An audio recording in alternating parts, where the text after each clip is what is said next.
Let us begin. So, last session was a pretty pivotal moment in the campaign. You had finally defeated your first elemental princess of evil, Olihydra, down here in the water node. And you guys have endured quite a beating while you're down here. I don't think I enjoyed it. Particularly from the elemental princess herself, who has been destroyed, her body disintegrated. You also learnt that Gar Shatterkill, even though you had defeated him, he was embodied in this strange, watery vessel, re-embodied. But you guys managed to topple Olihydra, and now you're just making your way out, perhaps exploring a few more caverns of the plunging torrents, and you had just plundered a shipwreck here.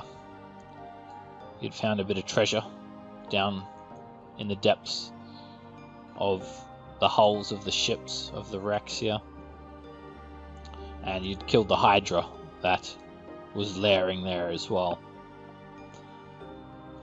There was a few magic items and some nice treasures procured, and you guys have sprawled out now on this slimy bank.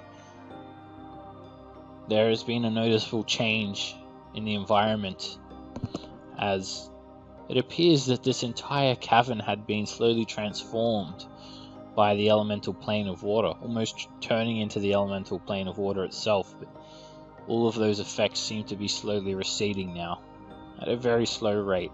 Some things were noticeable, like the bubbles of water have completely dispersed, and the rate that these rapids were flowing has also diminished.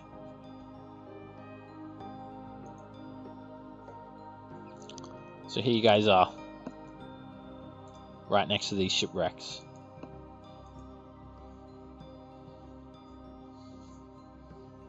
What would you guys like to do?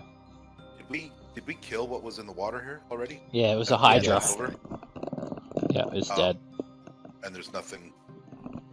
You searched after? Oh yeah, there was a lot of treasure. There was a magic scimitar, a magical jug that was full of fresh mayonnaise.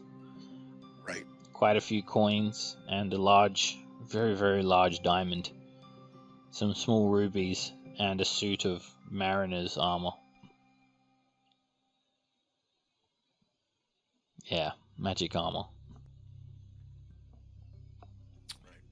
Yep. Shame that I didn't have that last fight, but oh well.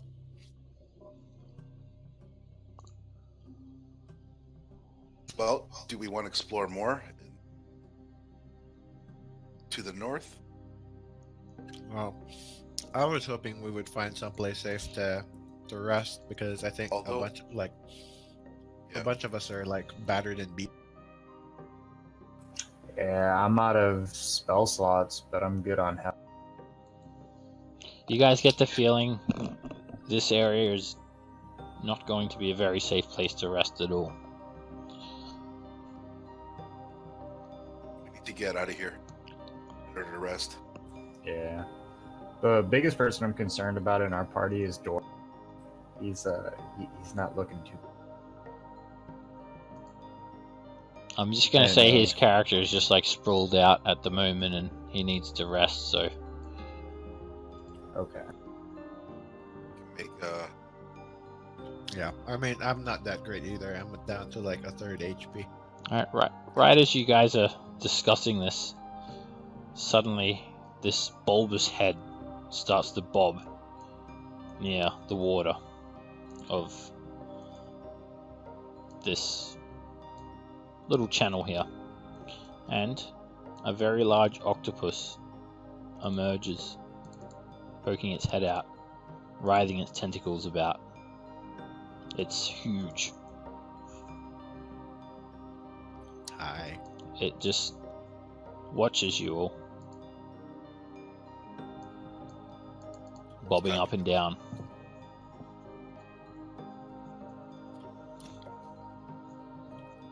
It's just an octopus, right? There's no like sort of Back up. intent behind the octopus? Like it doesn't look like something smarter than it is controlling.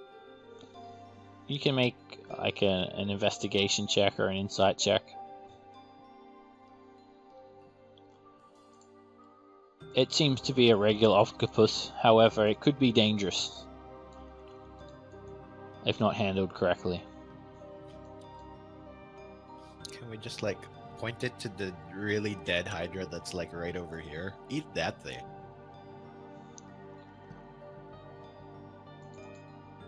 It continues to watch you all with these little beady eyes. Its tentacles just encroaching the shore. We going north or south? How do we get out of here? We direction? came from the south, All right. if I remember correctly. Yep, we did. That was where the globe was. Yeah, we came up here because we hadn't really searched to the north. Let's head to the south. We want to get out of here to rest. Gotta get out What of are here. we doing about this octopus? Yeah, although Yeah. we flew down a waterfall to get to the south.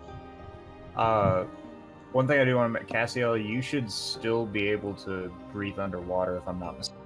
Because I don't think it's been 24 hours Yes, since it I has. cast that spell. It Yeah. has not. You guys haven't had a long rest. But I think, I forget who has the armor, but like me and that other person are the only one who can swim. So we might want to deal with the octopus before we jump in the water.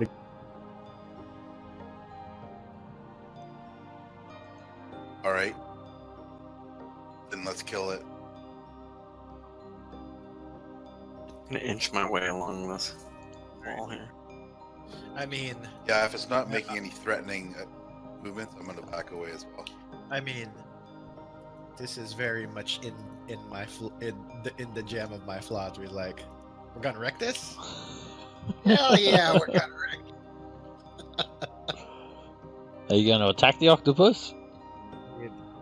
Well, what if we just back away and see what it does? Fine. Like I try to go to Back a place away. where there's a little bit more land. It just Does it?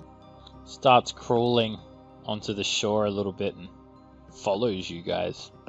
It's now moving along the land very slowly, thwack, thwack, with a myriad of tentacles, suction cups dragging it along. It's absolutely massive. I think this guy is not going to leave us alone, so I'm gonna. Doesn't wreck seem it. hostile though.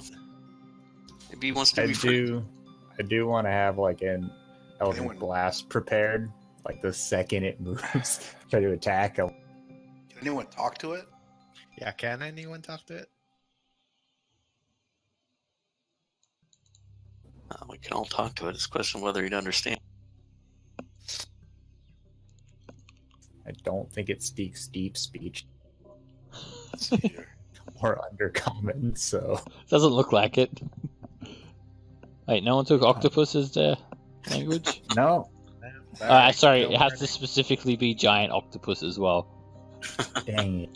It's a different dialect between. Oh, does anyone speak giant? That might come in a little bit. Wrong campaign. you guys speak it a little could bit. certainly make an animal handling check to try and befriend Let's it. see here. Let's see. I really will fail at this if I try. But I'll make octopus cooing noises. Well, And guidance spell? We'll give you a guidance. okay, thank you. And I will tell it we mean no harm. And I'll make the international gesture of non-threatening octopus Peace sign. peace sign, yeah.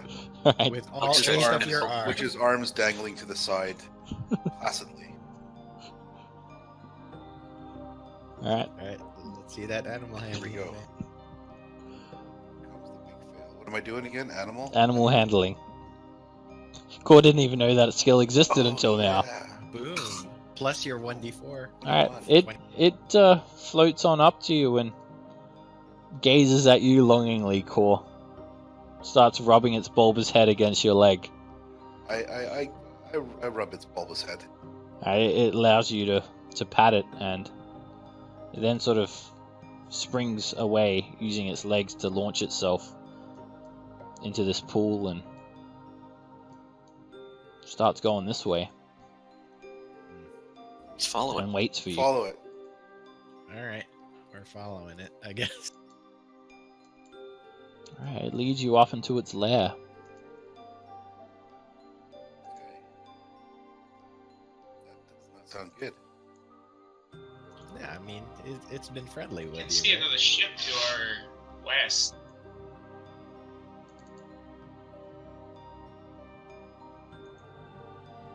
There is some sort of altar atop a pair of steps. Sorry, not a pair of steps, a set of steps to your west there. So coming into this small cove, you guys have been here before. It's a little den here, there is water dripping from the stalactites. It's a very serene cave, and the octopus dives underneath the water and brings forth for you a gift core. It bears a bunch of humanoid bones and just places them down before you, eagerly awaiting to see you feed. I immediately go down and grab them and put them towards my stomach, as an octopus would, of course. Alright, the octopus then takes one of its tentacles, its long suction cup tentacles, Core, and sees that you're injured and starts to stroke your face. What's this turning into? It I launches itself allow it. again off this little island here. Oh, you didn't have a choice with that, Core. And Okay. then it allowed you. And it starts to grab a couple of large rocks and then just nestles them in these large openings, sealing off the exits. Okay. And then just sort of sprawls out in this little alcove to the north, and then just Where's the rests. altar, you said? That was over to the west, through up a waterfall.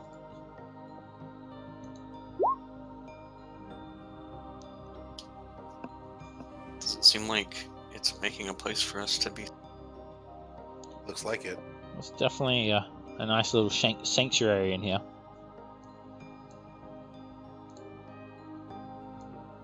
It's, Either that or it's That's- trapping you in here to eat you all. yes, Yeah, it's either one I'm- of the two. I'm But I not feel- questioning it. I feel like this creature has bonded with us, allowing us a respite, if temporary. Let's see how you Should guys take went to advantage the of that. opposite side. Yes, I agree. We should take advantage of this. Can I investigate in the water a little bit, maybe around the room, to see if I can find any secret Yeah, make doors or? an investigation check. You guys know that you came through this sort of one-way water slide that deposited you down here earlier, so there's definitely like a quote-unquote secret passage towards the south of this den.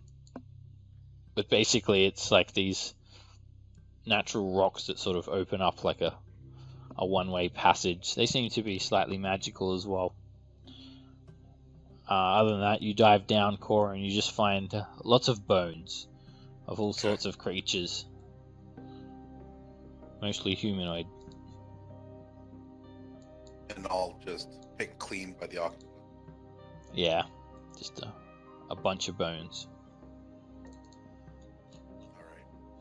Well, let's take a rest and see what happens. Since John doesn't sleep before resting, my eyes never leave that octopus. I'm just staring at it from the other side of the room. Just going to look at the two of you and it's like, not my problem.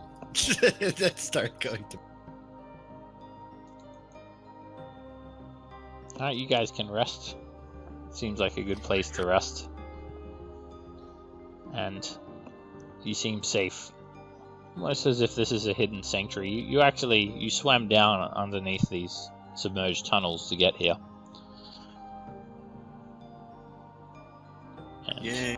The echolation of the dripping droplets from the stalactites just create this beautiful ambience. It's quite relaxing. We're long resting, right? So you shouldn't spend your hit die. I did it because I'm lazy. It heals it automatically for me, then I just up them. That's hilarious. That's fair. Let's see. Okay, I'm going to roll for recharge on. Okay, you guys do spend a considerable amount of time here, as I would say probably close to about 15 hours or so. Maybe a bit less actually. About 12 hours in this sanctuary. And Shit. you're undisturbed. And the octopus just waits with you the whole time. Seb, I know this is a long shot, but if I summon a steed and I'm riding it, does it get the same benefit of Mariner's armor that? No. Okay, then I will not summon that steed right now. Can your horse swim proficiently? No. I mean, I didn't ask it. You could summon an aquatic steed though. Yeah, I'm looking at the. Let me look at the spell. What can I summon? You could summon a giant octopus. Oh, can I? Yeah, why not? You know what? Sure. I'm going to I had 2 second level spell slots yet, so I'm going to burn one right before I rest to make a giant octopus. Maybe that's not a good idea. The octopus's lair. It's a holy octopus. Plus, it understands me, so it can actually translate. Alright, you summon a holy celestial octopus, and it is beamed down to you. Its eyes are glowing white, and the suction cups underneath its tentacles, each one looks like a little halo. And the octopus darts away immediately towards it. But as the octopus examines the celestial octopus, the celestial octopus just puts one tentacle on the non-celestial octopus's forehead. And there is this understanding between the two. They bond. BFFL. And then they just merge into one super octopus. And mate for life. And both octopuses now stand at the ready. Alright. I'm just going to tell my steed, because I can communicate with it and he can to me. It's like, alright, I'm gonna rest now. Have fun with your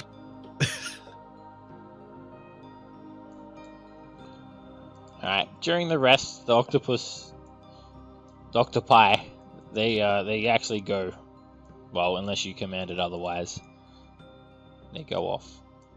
They swim off through the tunnel. They go hunting. And in the morning, they have a fresh meal laid out for you. I thought you were they had a third octopus one. 3 dead crushing wave reavers. They just sprawl them out on these rocks, and then they look at you for approval. Good job. Their faces are blue and horrible. They each look like they died a horrible drowning death. My God. Sucks to be you guys, I guess. Oh, are those the 2?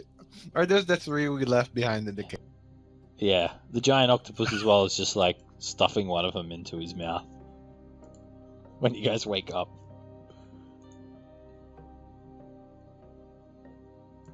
I tell my mat, I know you want to eat them. Yeah, Go ahead. Celestial octopus asks you, please. Yeah. Go Please, for it. Arthur. Can I join in? Go for it. Alright, they just rip all the limbs off of the I mean, reavers. I still like to break things and cause ruin. So I'm like, yeah, sure. I'm fine with that. And they just push the bodies down underneath the water to save some for later. But you guys wake up the next day and you feel rested. I'm glad we didn't attack that thing.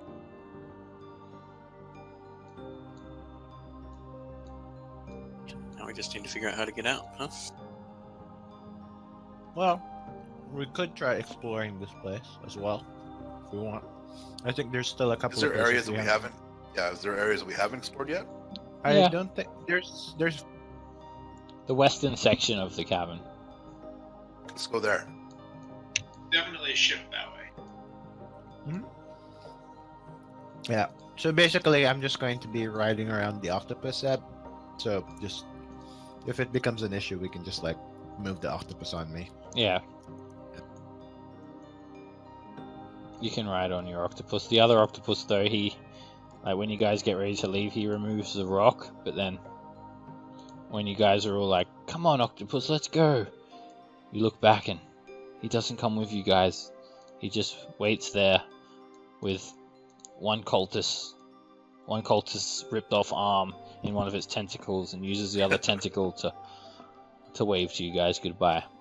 Oh, I thought he was using the Wave back. cultist arm to wave by. Your celestial octopus tells the real octopus that would be funny, so he does that, and he waves using the cultist That's arm. And Dwarf actually has really gotten to know the octopus quite well during this time, and he says that he's going to stay and just make sure the octopus is okay for a while. It's very strange, but you don't really know the guy that well, so maybe it's his thing. That's his king. So coming out from this submerged tunnel, you're at the base of two flowing waterfalls that rush down to your north and northwest. Right. But didn't we go up or on the other side of the big waterfall up here? I think that's the way we came down at first, isn't it? I mean, Yeah. No, I think we came from here. Yeah, that's right. No. I'm thinking Yeah. about a different room, I think. Yep. Yeah, we haven't explored this. Yeah, let's go to the west. Alright, with enough effort, you guys can climb up the waterfall using the handholds that are sort of built into the face of the rock in which the waterfall flows down. And you tie a rope around the octopus and hoist him up. Yep. I'm just so happy I have a swim speed now. So, Everyone imagine the scenario in which we hoist this octopus up into the air. yeah, the octopus just waits longingly for you guys to bring it up, and it just sprawls out into this pool here. You find yourselves at some sort of shrine now that seems relatively bare. There's slimy water flowing along these stone steps, and a series of tall slime-covered columns ascending. You notice immediately the water here smells very, very bad. It's dark, it's dank, it's foul. There are mosaics inscribed on the surface of each one of these pillars. It depicts elves, dwarves, humans, and other races descending into the fanged maw of a three-eyed tentacle horror at the base of each column, and the monster's eyes are glittering like gems.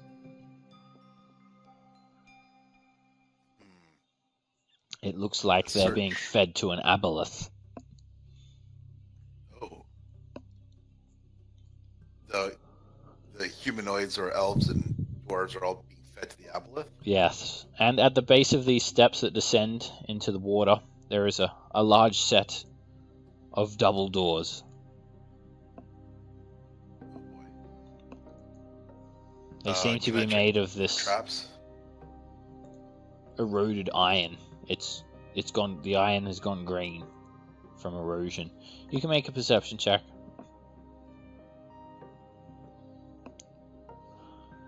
Panning the area, Core, you notice that the eyes of the aboleths are actually emeralds, sapphires, and aquamarine opals.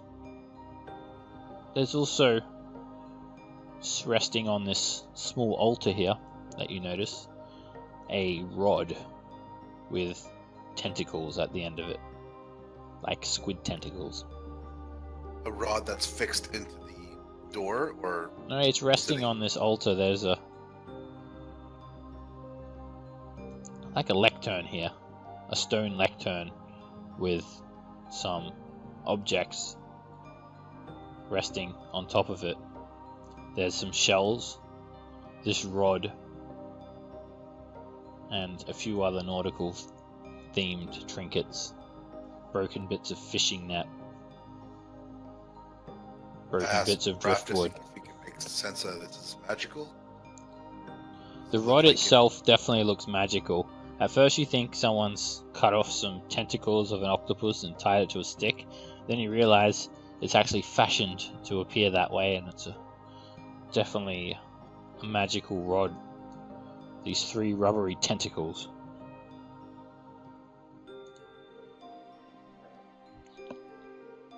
Is the rod? I picked the rod up. Alright, it's slimy, but serviceable. The tentacles just go limp and they just droop in your hand from the end of the haft of the rod. It'll come to life. It does not come to life.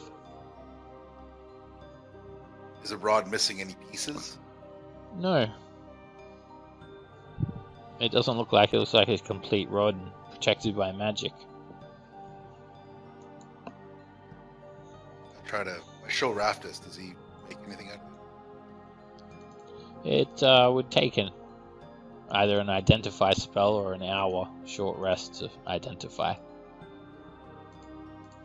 You want to take 10 minutes so you can identify?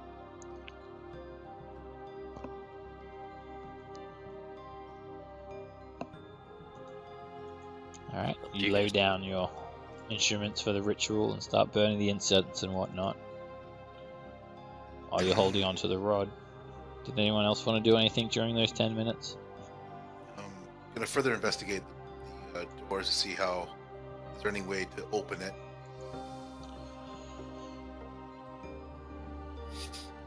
I'm going to like ride around on my octopus, like having it do jumps, and then like in the middle of the jump, I would smash like stalactites in the air.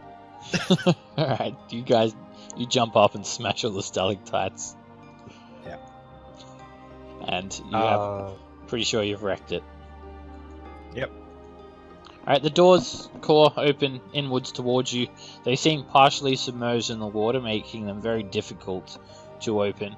And they depict all of these tentacles and marine creatures emblazoned into the actual iron door itself. A very, very heavy door. It looks ancient. Green from erosion. There are barnacles and bits of seaweed stuck to it. And beyond. Covered in slime. Well, it's a door, so you can't see beyond it. It's closed. Completely closed. Well, I'll wait till the ritual is over. And your octopus, it swims around for a little bit, Arthur, and then it asks you like if it can come onto the land. The water here is foul, and it can't breathe properly. Yep, sure. And I let the rest of the party know that the water is foul. And it asks if it can also wreck it, and points to one stalactite. Go for it. It reaches up and just snaps the stalactite off. I give it a high five, or like I don't know what is like 1/8 of a high five, I guess. Okay. High one. A high one. Would I be able to like examine the water in some way and figure out what that means by? Is it some magical reason or? Yeah, I'm assuming. make a medicine check. Oh boy. Alright, you do realize that You probably don't want to drink the water, but you can't determine the cause of why it's so badly diluted. It has the most horrible pungent smell, and even though it's flowing, it's something wrong with it. It's so dark that you can't even see through it. Does it seem like it's originating from where the flow would? No, it just seems to be overall present in the cave. The water does seem to be perhaps slowly seeping from this door, or some cracks in the walls, but it would be at a very, very slow rate. Okay. It doesn't really seem logical as well, because there's literally a waterfall flowing off here. Such is the nature of the elemental plane of water. Yeah, I couldn't tell which way the waterfall was flowing, if it was flowing like we were elevated or lower. You guys are higher up, and it's flowing Okay. down this way to the east. You guys ascended it. Okay. I'll tell the party what I.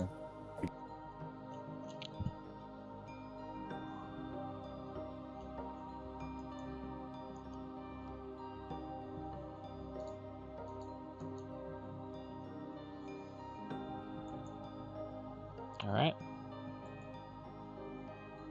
Your identify spell goes off now, Raftus.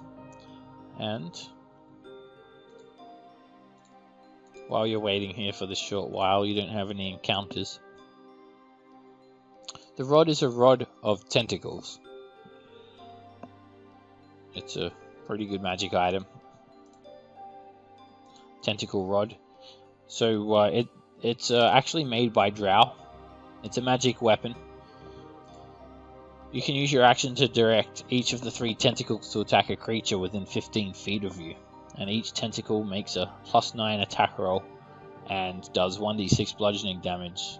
If you hit a target with all 3 tentacles at once, it has to make a con save. On a failure, its speed is halved, it has disadvantage on dex saves, and it cannot use reactions for a minute. And on its turn, it can only either use an action or a bonus action, but not both, and it can repeat the saving throw at the end of its turn. So you effectively de-immobilize a target and debilitate them pretty badly if you hit with all 3. Cool. It's like hitting with slow, right? Similar, yeah. Well, basically, yeah. And it requires attunement. That is pretty cool.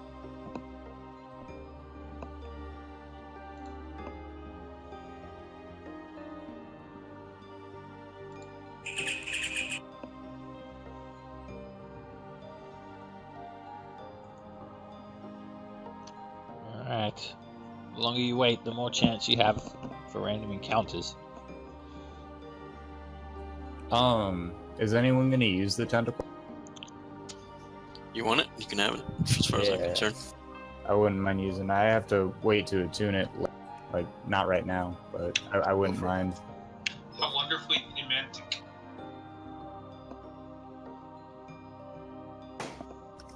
Should we try to open this door, or do you think it's just a bad idea? I think we should unleash the Kraken. Do this. Alright. Let's go. I open the door. Alright, you need to make an athletics check. It ain't easy. Oh, I know the angles. I inspect this shit. Oh, That's your block and tackle.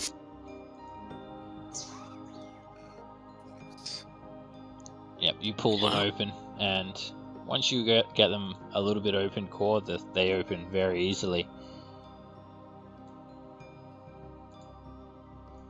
Oh shit. And the door opens into a very large cavern. You see a colonnade supporting an arched pediment above a long portico, and there are a massive group of slimy, fish-like humanoids. They're all swimming around, kneeling, and waiting around this idol The idol is sunken partially underwater, and it has a bunch of branching tentacles which convene at the top around a circular fanged mouth. It sort of looks like a statue of an aboleth. And they're all there chanting softly. Now that you've opened the door, you can hear it. And when they see you all, it's like they're expecting everyone. They're armed with fishing hooks, nets, and whatever other weapons that they could have got their hands on. And they charge viciously, trying to grab you and rend you apart, sacrifice you to their god.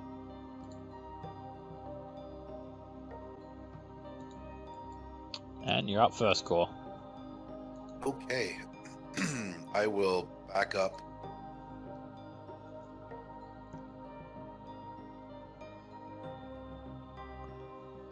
You notice one of them at the very back here is carrying a magical rod in its hand. A trident, sorry, not a rod.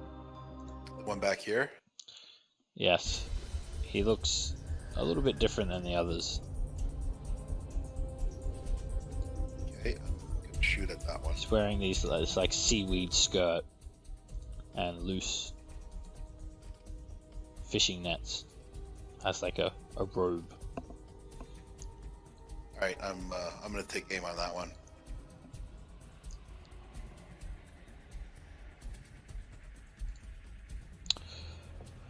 Alright, that one hits him. Arrow, pluck! Slams straight into him. 23 points of damage. And he lets out a bit of a roar. Take another shot. And the arrow goes off wildly and misses. You turn into a precision attack, and that actually hits. Another 28 points of piercing damage. Another very well placed arrow. I'm gonna put the help action. Oh, sorry, not 28. There's no sneak attack, right? No sneak. No, yeah, 21. I'm gonna put the help action on this guy Okay. in front of us. Right there. As a bonus action, and then end my turn. Alright, this Kuatoa with this trident, he holds it up.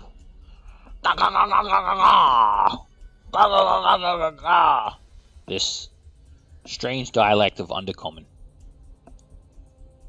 He's saying, sacrifice him to bring our beloved back. Sacrifice him to bring our beloved Nugkalub.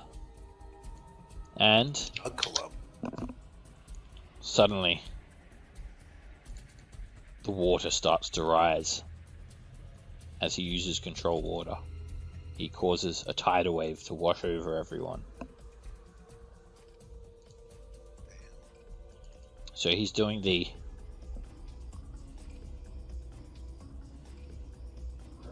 redirect flow.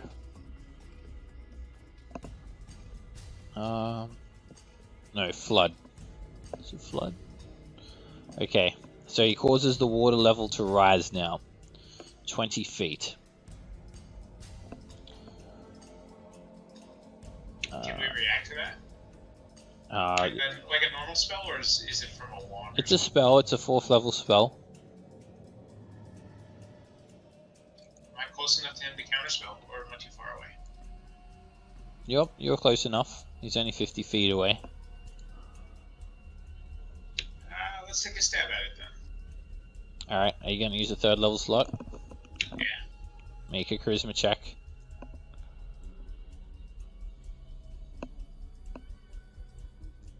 Suddenly, as the water starts to slowly rise, you flick your hand about and slice through the arcane weave. The water just subsides, and the Kuatoa priest just yells, "Kill them!"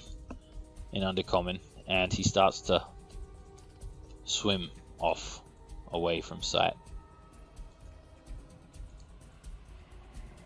Meanwhile, the other Kuatoas roar, "Gug, gug, gug, gug, gug, gug, gug," and they start violently thrashing forward, one after another. This one makes its way up to you, Arthur, and it just tries to slam this fishing hook into you. Miss. You're a giant octopus. You're not mounting it, right, at the moment? Can I ask it to get over to where I am so that during my turn I can mount it? Okay. It dashes over towards you. And it'll cost half movement speed to mount it, and then it goes on your turn. Yep, that's fine. Alright, more Kuatoas rush forward, and this one tries to throw a net on your octopus. At disadvantage, because it always is disadvantage. And 11 hits. The net goes on the octopus, and he is restrained. He can easily break out though. But the net goes over as more Kuatoas move in. They start stabbing at the octopus now. Gug, gug, gug, gug, gug. And he crits for 7 piercing damage. Stabbing into the octopus. Arthur. Cookie, how dare you? Alright. I am going to start getting a whole bunch of hammers, wrecking everything. Spirit Guardians. Okay. Of course, designating... I guess I should designate you guys as safe, right? Thank you. Alright. We'd all appreciate it. Okay, that's fine. Alright, all of these little angelic hammers start swinging around, just bashing into everything. I don't suppose I can designate the net as a target, can No, it's only creatures. Doesn't affect objects. Otherwise you'd literally be just like caving in walls and stuff. No shit. Wreaking I havoc, mean, I kind of want to. taking down ends. Alright, Towns. that's it. Demolition. Alright, the Kuatoa seem like they are familiar with the spell and weary of it. And the nets start flying, and this one flies at you, Arthur. And it just flies off horribly in the wrong direction, or off to the side. And more Kuatoa swim forward, standing by their idol. And more nets. All at you, Arthur. And again, another Kuatoa. This one sort of proudly perches itself up on the altar with this little small fish body, large fish head, and it chucks a spear at you, Arthur. And it just gets lost in the carnage. Alright, this Kuatoa makes a wisdom save.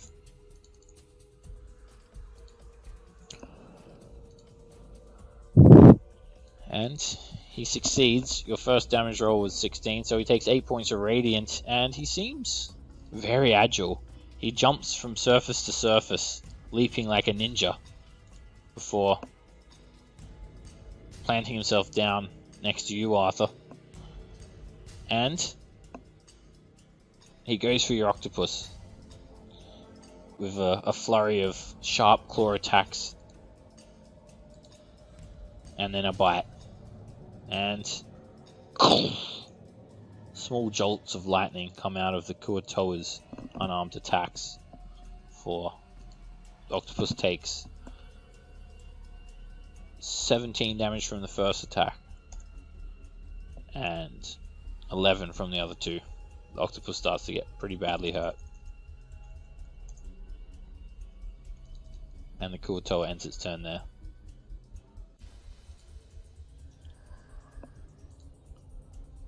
Alright, amongst the Kuatoa are some giant crabs that seem to be strangely rushing towards all of you. Almost as if they're being commanded. But he moves into the Spirit Guardians and rolls that damage.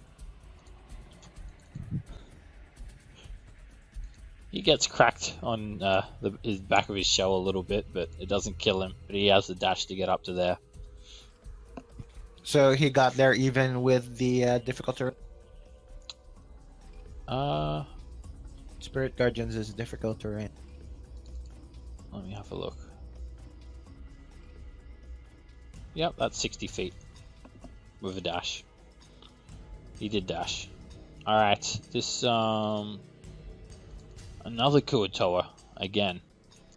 This one has a staff in its hand that looks like a giant claw. And it casts Shield of Faith on itself as a bonus action. And it starts swinging around this giant rod in its hand, pincing the claw like a claw machine. But So effectually, and it'll drop it in like 5 seconds.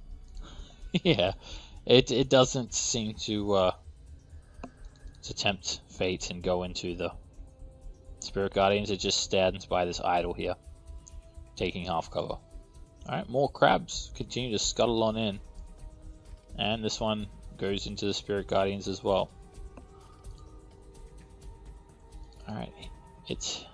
Whoops, I just made it for the wrong one. Anyway, it's a failure.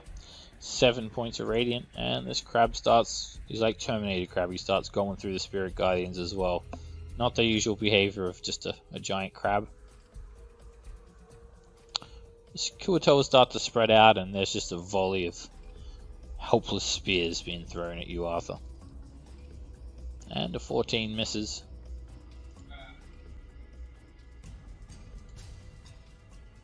And because of range, that was at disadvantage, and another Kuatoa moves forward. And yet another spear comes your way. 10 misses. As they seem to gather around the idol, all chanting with this same tone. Ga ga ga ga ga ga ga ga ga. Cassiel.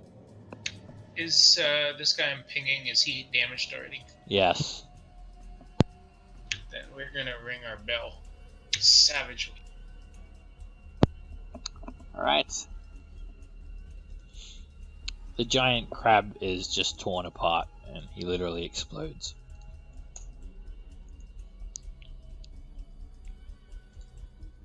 John. The one with the help action on it, I'll just Eldritch Blast it. And That was 3 times. your first... Yeah, both of those beams hit. Sorry. Only your first beam hits.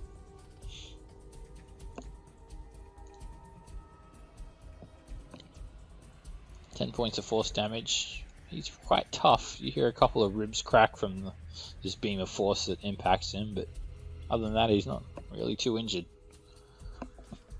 Alright.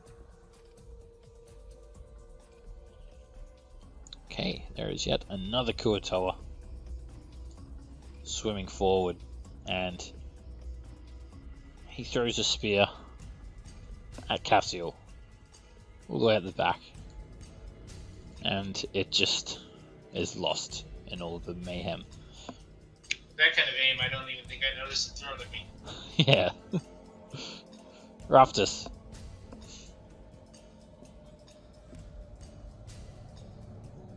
Alright.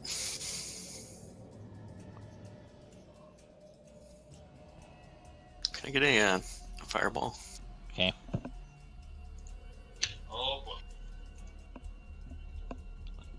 Majority of these Kuatoa as well are not submerged. They seem to be proudly sitting atop their statue, their idol. Alright, you should be That's a able to good control spot. that, right? Yeah, I think I just moved it to where I want. Catches those ones in all of them except for that monitor, right? Yes. Alright, a massive fireball That blossoms massive. up. Not That too is an massive. unfortunate Well, roll. 1s and 2s there, bud. I think I spoke too soon. And as the fireball blossoms up, there's an explosion. Whoa, that's a nice macro. And is it going to damage them? I think it's going to kick in a second. Or maybe I didn't click it. Try again. Oh, why isn't it working? Alright, maybe it's just being really slow. It's supposed to apply the damage to them all. Alright, I'll just have a look. 1, 2, 3, 4, 5.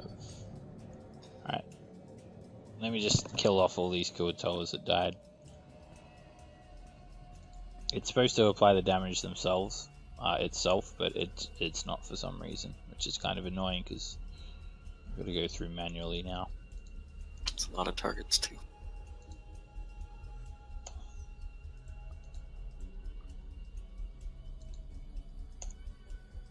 Alright, a lot of the Kuo-toa are killed instantly.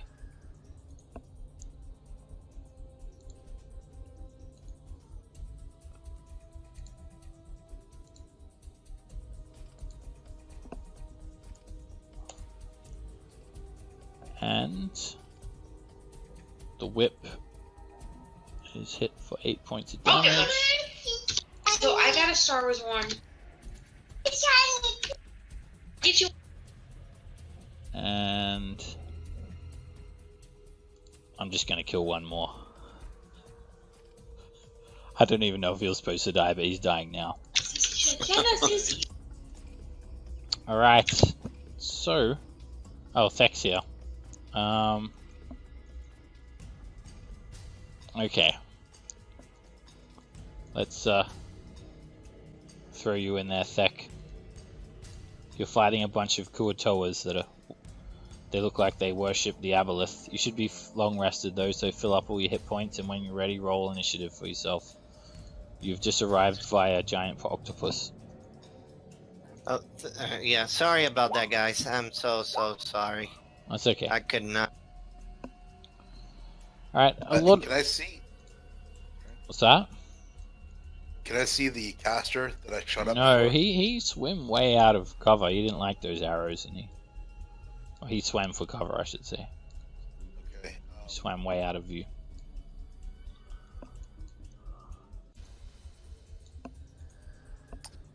All right. I'm gonna take a shot at the one down here. Okay. By the altar. Let me just add you onto the turn order there as well, Thek. Oh, the artist formerly known as Thek.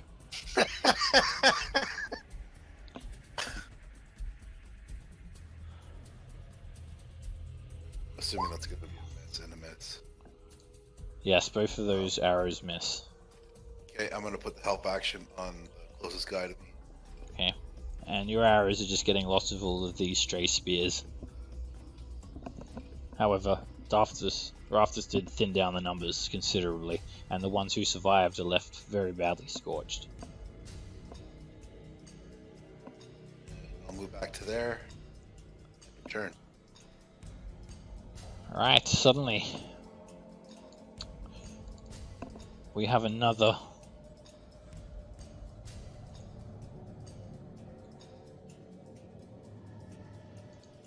waterfall coming.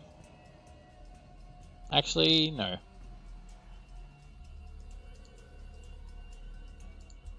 Suddenly you see an aura of healing energy wash over all of the Kuo-toa, and all the ones that are injured are healed.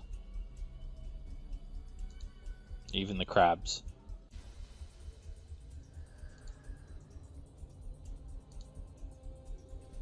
So let me just fill their hit points back up. That's a big heal.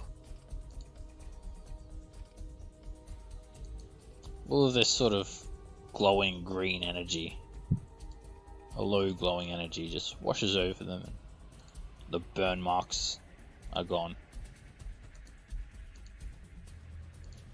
Alright, that was it. He cast Mass Cure Wounds. Alright, it's a Wisdom save.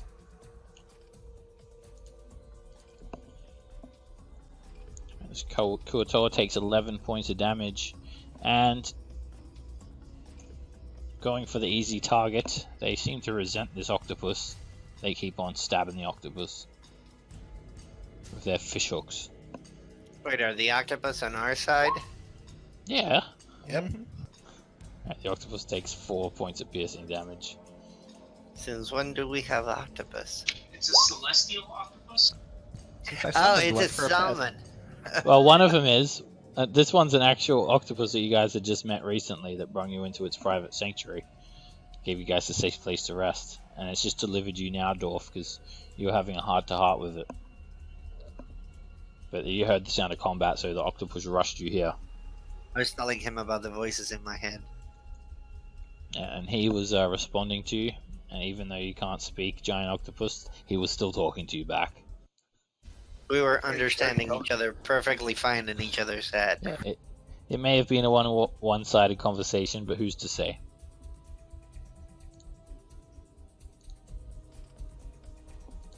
All right. So it's me now? Yes. Okay. One. There is a bunch of these fishmen that are worshipping, well, they were worshipping the Aboleth, and they've got a shrine here. I'll say that you're excluded from the Spirit Guardians too, just because you weren't here. Otherwise, yeah. I'm gonna. Should we say? How much do you want to wreck it? No. I'm gonna rage. And I'm going to. And that's 30. And I'm for my action. I'm gonna dash. Alright, it's kind of squashy in here. You've got basically water on either side of you and all these pillars as well. Huh. Can I move through the octopus? You can, yeah.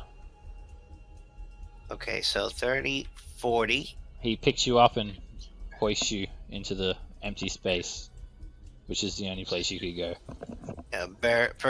Perfect. That's exactly where I was headed. Yeah, he picks you up and does like a Simba, and then just like puts you down there at the bottom of the steps. The other octopus gives you a tentacle up, and he takes off. Alright, we've got some more Kuatoas just being decimated by the many hammers here. And he takes 14 points of damage. They're going to keep on attacking this octopus, because it's just about the only thing that they can hit. And they stab it for another 4 points of piercing damage. Your octopus is just questioning you, Arthur. Why did you bring me into this world? Wow. Aww. It's netted as well.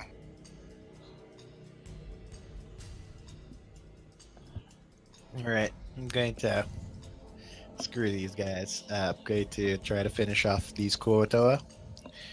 First attack. And you just stab Iron Fang straight into the eye of that fish man. He's instantly dead. Alright, continuing to avenge my mount. Going to hit this. Bits of fish and gill go flying everywhere. And the same with this one. A nice fillet lands at your feet, Cassiel. Perfectly carved. Alrighty. And then... yeah, and then I'm just going to look at this guy and do like the thumb across the neck motion. He does this weird sort of martial arts stance. Alright, these Kuatoas, they just rush in now. Ga, ga, ga, ga, ga, ga, ga! And he is shredded.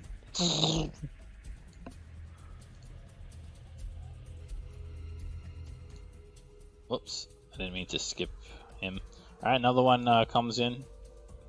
Ga, ga, ga, ga, ga, jumping up and down wildly, angrily, and coming in with this big fish hook. And does that make the save? Yeah, my save's only 16, Alright. I think. He fights through the Spirit Guardians and makes it up to the octopus, and he takes a heaving swing. Ga, ga, ga, ga, ga.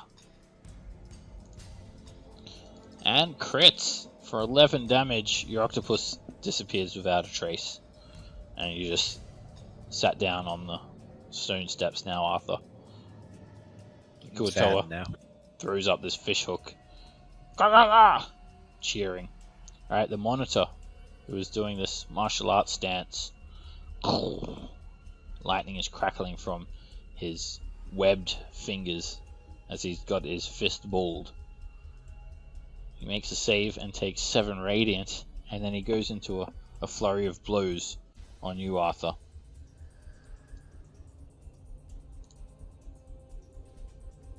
Whoops, I clicked the wrong one. We'll just say that was his first attack, and too many Kuatoas here. He comes in with his unarmed strikes. He managed to hit you with 1 for 11 points of damage. 11. And it causes you to lose your reaction. And then the Monitor does something quite intelligible. He actually leaps from wall to wall, doing like this wall jump, sticking to the surfaces, and that provokes from you. He kind of does that, but he only moves 30 feet. He's just doing it to be cool. Provokes from you, Thek. I mean, All right. Dwarf. Here we go. Can I do the full Monty? Sure. Alright, you... Luckily you're reckless because you just catch him with a 13. And you slice him for 28 points of damage, carving a sizable chunk out of his flesh. But he still keeps on jumping from surface to surface and lands there. He ends his turn. And... Oops, I took off the Kuatoa whip as well by accident. Alright, this Kuatoa whip is up now. The crab will be next. First, I accidentally took the whip off the turn order. He is going to... He's going to come in as well. He's going to cast Shield of Faith again. And he's going to run in with this Pincer Staff.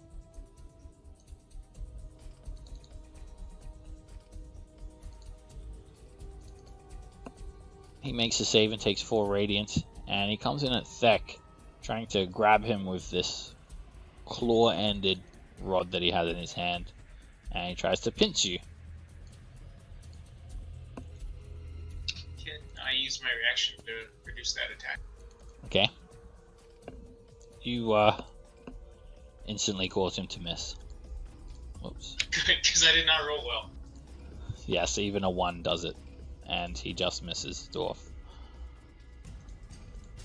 Alright, the whip then proceeds to just do a bite on Dwarf.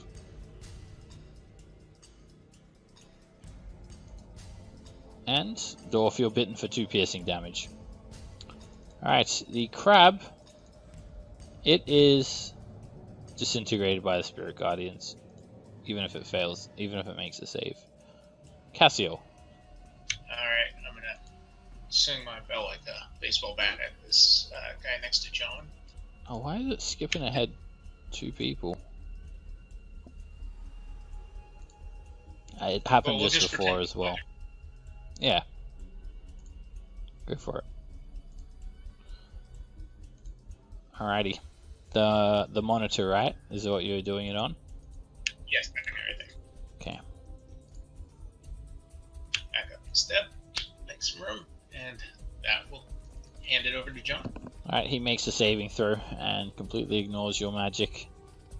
John, you're up. I'm gonna double Eldritch Blast.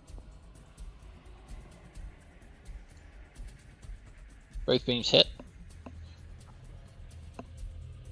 14 points of force damage. You start to batter him. He's considerably more resilient than the rest of the Kuatoas, but still battered. And then I'm gonna move over here. Raftus. We'll step up to this guy and try to hit him. That hits. 12 points of damage with Tinder Strike, and again, he ignites, and he drops to the ground. Dead. Smoldering. Smells delicious. Grilled fish. Sounds good. Core. All right, I'm gonna move to up there. Gonna take a shot at this guy here. Yellow dot. I don't know what that is. He's concentrating. He's got Shield of Faith up. Ah, gotcha. And that hits.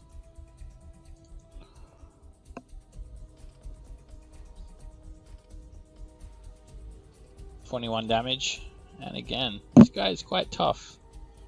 You hit him again with a 14, and another 22 points of damage, leaving him injured.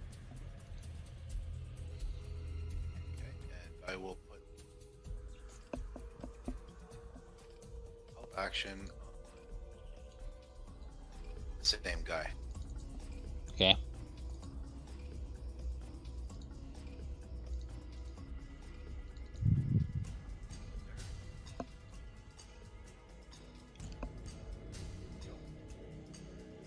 So you're sort of cutting in and out there a little bit, Core.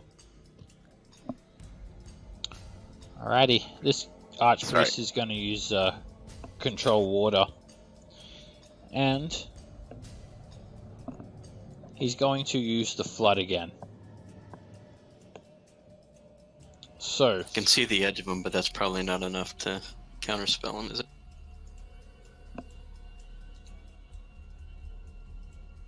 let me take a look. That is a close one.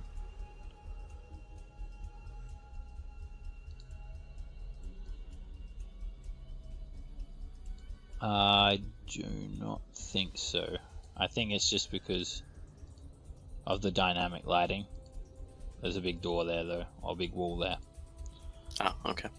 Alright, so he rises the water level by 20 feet, so this entire area gets flooded.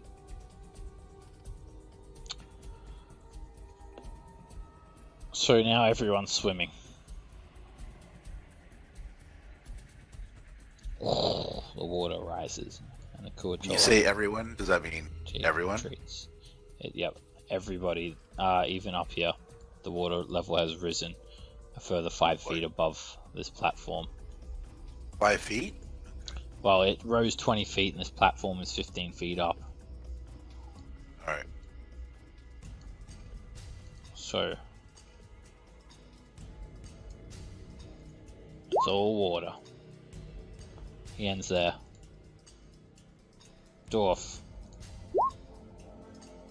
Alright. you're like risen up now Okay. near the roof, basically. Dwarf is going to, yeah, Dwarf is going to enjoy this. Dwarf is, sorry, my bad. Because Dorf is a psycho. Dwarf is going to give the full Monty to the uglier of the dudes, which I think is this one. Because Okay. crazy eyes give me the creeps. And Oh, Boom. that hits. Even at your disadvantage, combined with your reckless, you swing so powerfully it cuts through the water, and you slice him in half. Nice. And he fails his concentration check. I would assume so, yeah. Being chopped in half has that effect. Jesus, that was The other Kuatoa was- lets out this big air bubble. 38. 38 damage on one swing. Its gills start flapping wildly. It has this worried look on its face. And I smile at the next one and give him the full No. This time, though, the water suddenly shifts at the last second and thrusts you away out of reach. Polar opposite swing. I'm gonna move there. Arthur. Do we know where the like I can't see from here, but do we know where the guy who cast the No. No one really saw him. not even going to worry about this guy. I'm going to 5. Let's see. Sorry. So we're in. So this is all like underwater now, right? Yeah. So I can swim over this. Fish man. Yep. Everyone got sort of pushed up towards the roof, so you can sort of swim down and around underneath him, and So how much movement would it take to get to the other side of him? just difficult terrain. So 15. Just count double for every. Yep. Because I Do you have the armor that gives you a swim speed? Yep, I have it right now. Oh, then it doesn't cost you any extra movement. It's just 10. Yeah. Okay. You move Then, diagonal under him 5, and then wherever else you go 5. Okay. Then I'm going to go ahead and provoke an attack of opportunity. All right. And as you try to get away, he tries to hook you. Now he tries to hook you with a fishing hook. And Wow. he does. Sticks into you for 12 points of piercing damage, and he yells to you in Undercommon, "Feel the wrath of my polearm!" Which he wouldn't have said to you before the errata. Yeah. He Okay. keeps up to date too, Kuotoa. Good for him. All right, then 15. So that's 15, and then I'm actually going to dash to. So that's 45 feet of movement, and Okay. end up like right. Alright, you swim down this narrow tunnel towards the southeast section, and hiding behind the small alcove is the archpriest, who gets startled as you swim incredibly quickly. He was not expecting you to get there so quickly, and he sort of jumps. Rah! Also, Spirit Guardian says hi, and that's my turn. Alright, this last remaining Kuotoa disengages, swims under you, Dorf, and attempts to meet up with his priest. That's him. Cassiel. 15 feet, right? Let's see if I... There, 15 feet. Can I see anybody? No, doesn't look like... Oh, bugger. Okay, I will just prepare to hold it in. Hold it Alright, for the first enemy I see. okay. John. All right. With my first. Oh, be 5, 10, 15, 20, 25, 30. Then I'll dash 5, 10. You just wave at Cassiel as you graciously swim past him. 20, 25, I was just commenting about how, 30. for some reason, it just does not exist in my mind. A dash action. I was going to suggest it to you, but I thought you were happy to sort of stay there. No, I'm just not very bright. Not very dashing. Raftus. I will dash.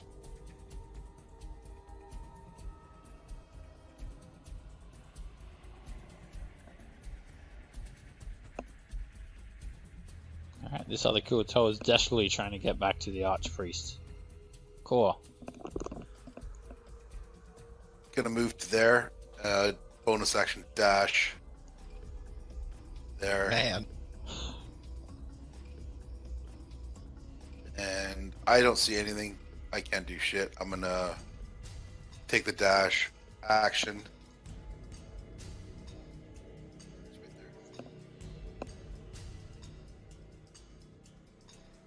It's right there. To there.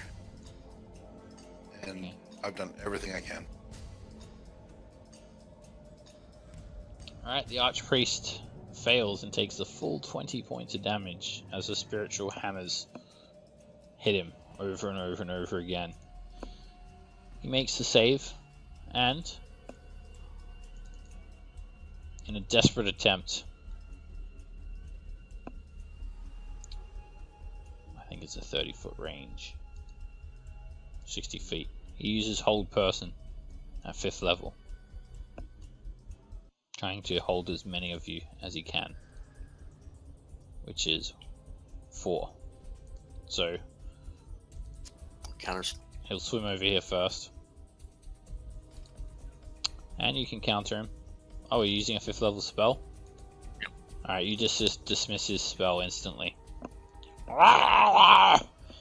And Also, doesn't that break concentration because he tries to cast something with concentration?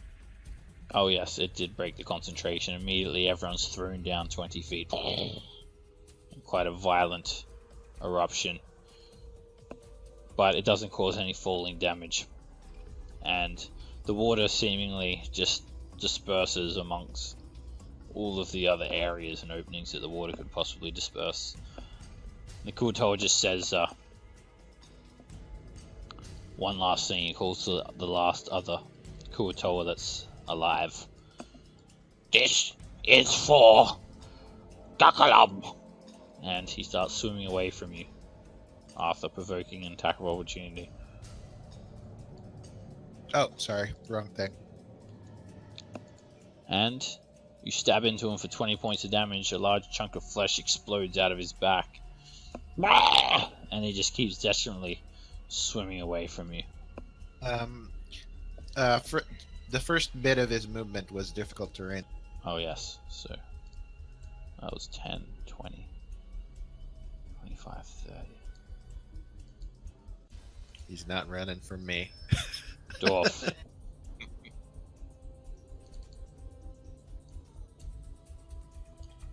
Alright. Let's see. 1. 2. 3. 4. Full Monty. Alright. You as you're being thrust around by all these plunging waves, you're sort of drifted over towards Kuo-toa at alarming speed. You're catching the momentum from the wave, and you come in with your great axe and crit. And you just completely slice him in half. Just using the momentum of the wave to just completely rip that Kuo-toa I'm to just pieces. imagining you're doing like an overhead, like an overhead, like swing from on top of a tidal wave.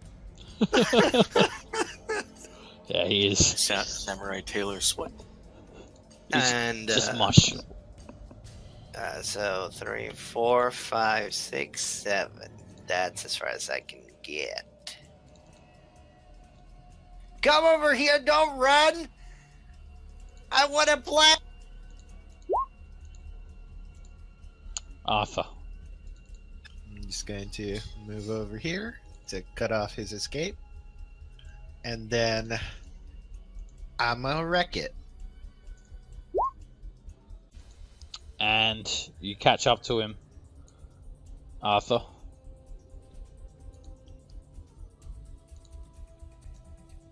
So, hold on for a second here. As you enter this room, Arthur. Okay, so there's a few things I should mention. Uh-oh. There's a lot of stalactites here on the ceiling of the cave, and it sort of slopes downwards to the south. There are some embankments skirting the edges and some small flat stones rising from the water. You see all of these tiny white fish darting away from you as you enter, and you move forward to cut off the Kuo-toa Archpriest, who just smiles at you, revealing these rows of rotted, fishy smelling teeth. And he's looking beyond you, Arthur, because one very large group of rocks towards the back of the cavern starts moving, and a volley of tentacles fly out from it. It's a roper. It's what? A roper. It was almost indistinguishable from a large stalagmite until it opens its glassy red eye and reveals a massive, sharp, fang-filled maw. And Doing the ropa-dopa. the archpriest drops.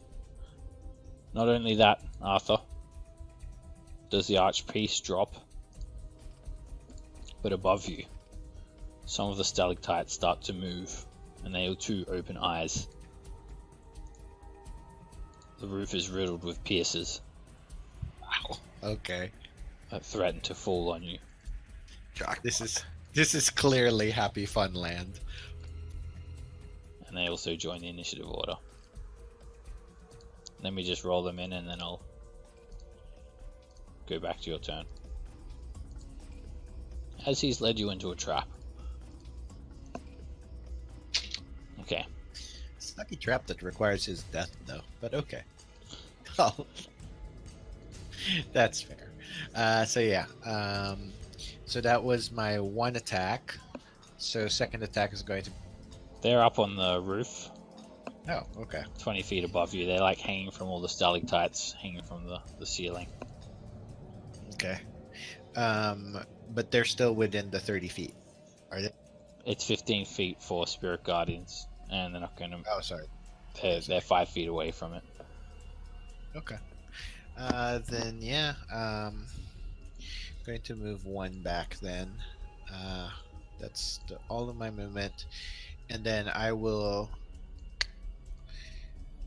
If I put away my sword and throw a javelin, I can't grab it again, right?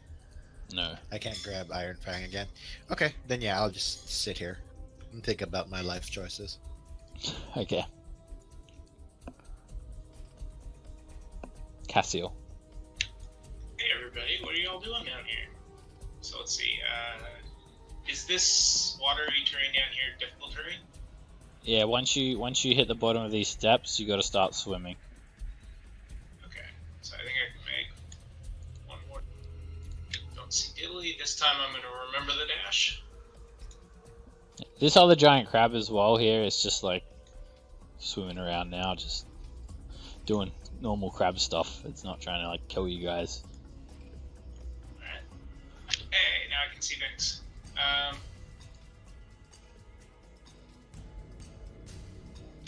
Yeah, I mean, those things don't look smart, so I'm just going to ring a bell at them. Whatever the closest one is.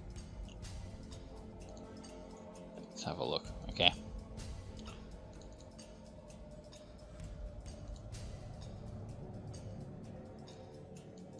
Whoops. Why do I keep doing it for the wrong one?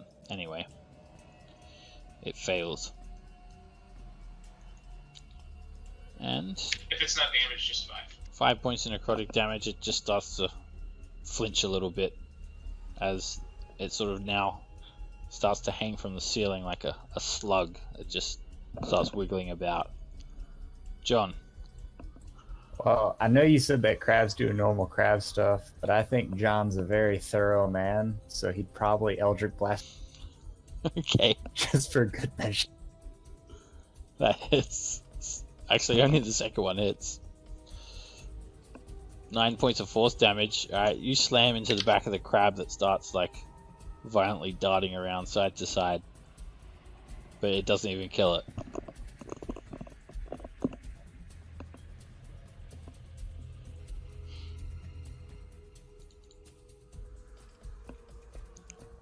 God 30. dang, those That's things are ugly.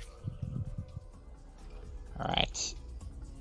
These pierces start very, very slowly edging over the ceiling, climbing like slugs. Walk, walk. It dashes 10 feet towards you. And I mean slow. Alright, this one dashes towards you. Actually, it just moves towards you, Arthur. Just looking like it's getting in position to drop. Raftus.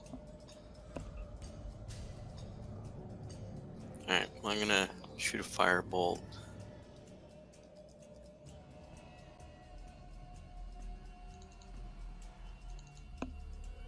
and you hit it. It sizzles a little bit. 13 fire damage. Not enough to kill it, but it's burnt. Oh, wait, we're in water here, so it's only 15 feet of movement, or is it? Yeah, you're swimming. That's... Alright, this piercer moves in here, and it drops from the ceiling. It's going to enter your spirit guardians. It's not enough to kill it. 3 radiant. And it just lands on the ground next to you awkwardly and just shrugs and starts desperately trying to climb back up the wall. It doesn't get very far. It's very, very slow. Core. Can I climb up to something here? So I'm above the water? Yeah, make an acrobatics check. It's kind of slippery. Stand Kuatoa on my had. shoulders if you wanted. Yeah, that's easy enough. Okay. And do I have a shot at these pincers? Yeah, if you can see their token, you should have. This guy, you can Let's see. definitely get him. Okay, I'm taking a shot at him. And that misses. I'll take another shot. That hits, and you shoot it off of the ceiling. It just drops like a small slug into the water. Splock. It's dead. Okay, and I'll put the help action on the crab over here. Okay. What did the crab ever do? Well, I'm not sure, but if it's cowering away, it knows what's up. Dwarf. All right. 1, 2, 3, 4, 5, 6. Can I hit that one? Did you dash? Aren't you a dwarf? Aren't you a dwarf? I'm a barbarian Oh, yes. dwarf. I got 35 feet. Do you have a swim speed? Oh, fuck. That's right. No. Yep. No, you're right. So that would be what? Half speed? Yes. 1, 2, 3. And I guess I'm dashing. 4, 5, 6. Yep. That's as far as I get. Okay. If you don't take damage or hit something, by your next turn you lose your rage. That's right. Punch yourself. I will literally punch myself. Oh, if I need didn't to. even roll the roper on. I thought I did. He doesn't need a turn. Oh, he goes now anyway. Okay. Where were we? Alright, I'm just gonna do the roper's turn now. He got a 6. Alright, it attacks you, Arthur, with a melee attack. From 40 feet away. A tendril reaches out.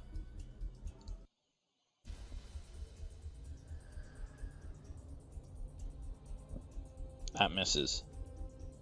And another tendril reaches out. And that crits you. You're grappled. It doesn't do any damage. And you're restrained. Alright, now it uses its reel ability. And it reels you underneath this piercer.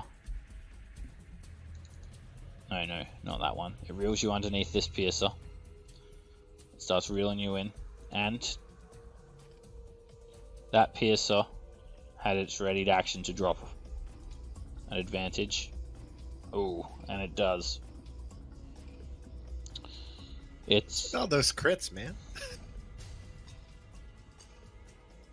so it can deal up to a total of 21 d6 piercing damage. Luckily for you, the ceiling is only 20 feet high, so it's 20. It's going to be 24 d6. What?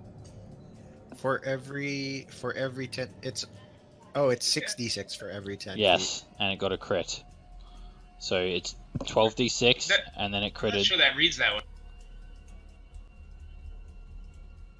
1d6. It does 1d6 damage Up to a total of 21. 21 or 66 for. Oh, up to a total of 66. So yes, actually, yeah, you're right. So it's 46 damage. I think I got a bit carried away there. Getting excited. 8 points of piercing damage. Alright, as that drops on you, it just stabs into you, and then the roper keeps reeling you closer. Plus it takes 12. Well, with And it drags you. It's not going to drag you into its Spirit Guardian range, but it's going to drag you the there. the maggot got the 12 damage, right? Okay. He takes 12. He just plops into the water as the roper just holds you there, purposely shifting you underneath the pierces with its long tentacles. And now this pierce's turn. It's just going to stay there, ready to drop as well. Arthur. What's the grapple? What's the grapple DC? 15. 15. Okay. Let's do the athletics thing. Alright, you have disadvantage. And the 17 is enough to break out of its tentacles. So that is the. Then I'm actually going to use my movement to get right up in the roper's grip. Okay.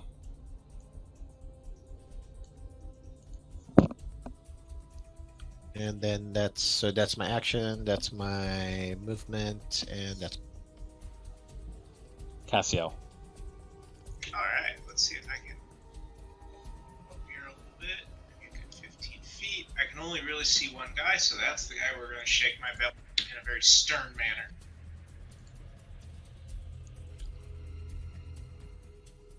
Okay. He is sort of behind a wall, but I'll just say it's like a sloped wall. And he fails and drops. That's all I got for movement. Pointing my shoulders. Come, jump up. Alright, that crab's still alive, so I'm gonna shoot it twice. Okay, first one has advantage thanks to Core. And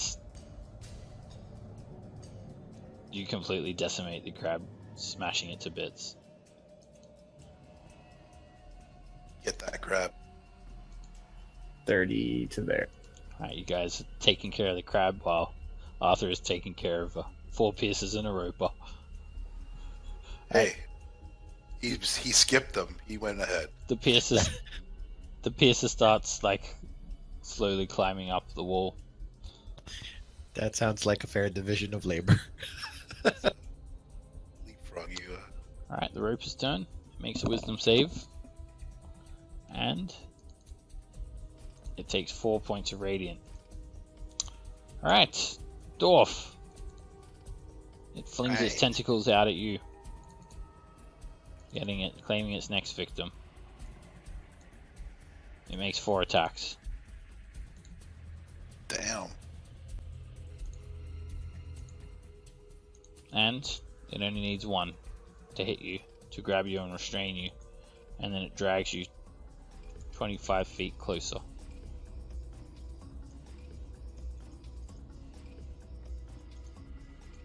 First creature I ever fought in D&D was a roper, and it killed everyone. That's awesome. Damn.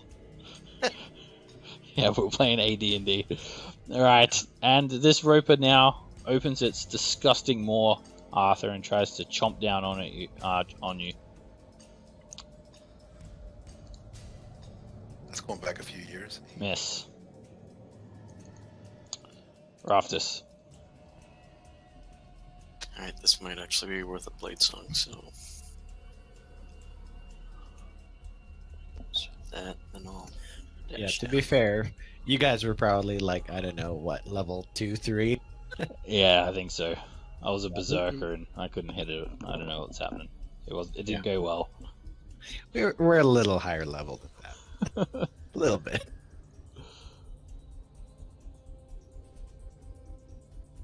Alright, you swim onto this small island here, Arthas, and you see the roper's many tendrils flicking around with an extraordinary reach. Gore, So, what do I see over here? What is this? there is a stone set of steps leading up to a room. Interesting. I wonder if it leads down to I'm gonna just take my that's 15 bonus action. Another 15.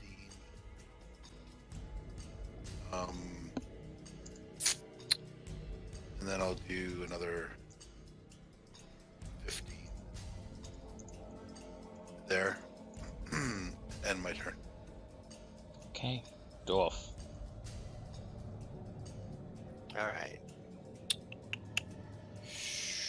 Alright. Dwarf. I'm grappled, right? Yes, restrained. So technically, it's grabbing me. Can I hit it? No. Do you have a 25 feet reach? Well, if it's grabbing me,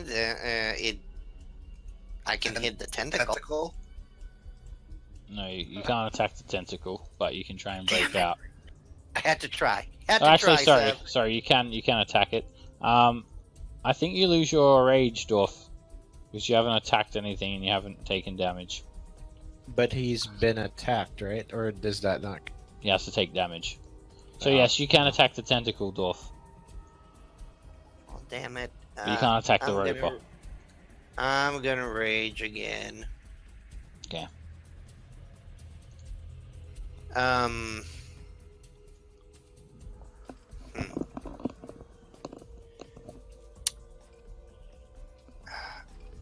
I'll attack the tentacle. All right. Are you Full doing Monty. full Monty? Alrighty, go for it. A 7 misses. It's very hard to hit these tentacles. They fling you around and they're spaghetti thin. Again, a 10 misses. Okay. Then I can't move because I'm restrained. That's it for me. Alright, this piercer just edges closer to you, Dwarf,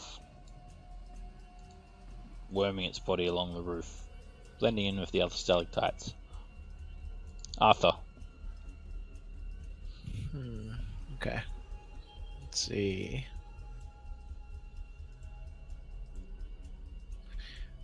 Okay.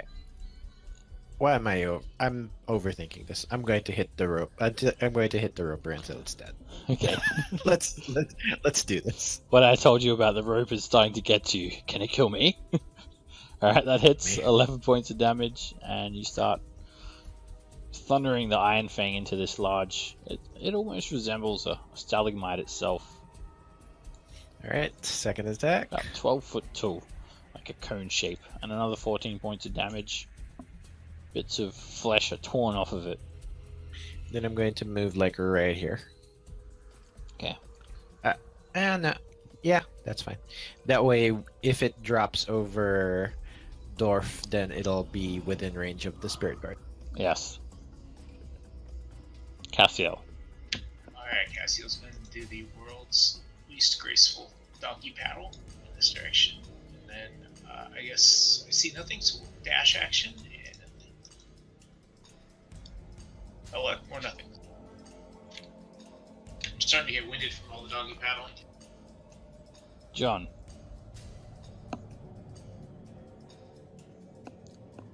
Uh, 15, 20.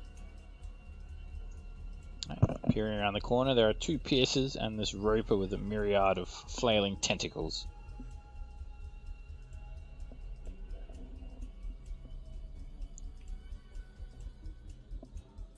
And one of them looks like they're grappling. Yes. It's throwing Dorf around, has him up in the air, and moving him to its will. I'm going to Eldritch Blast that one twice. And your first beam hits, second one fizzles out. 15 points of force damage again. Another chunk of flesh is ripped off of it as it has this soft flesh, even though it looks like it's made from stone.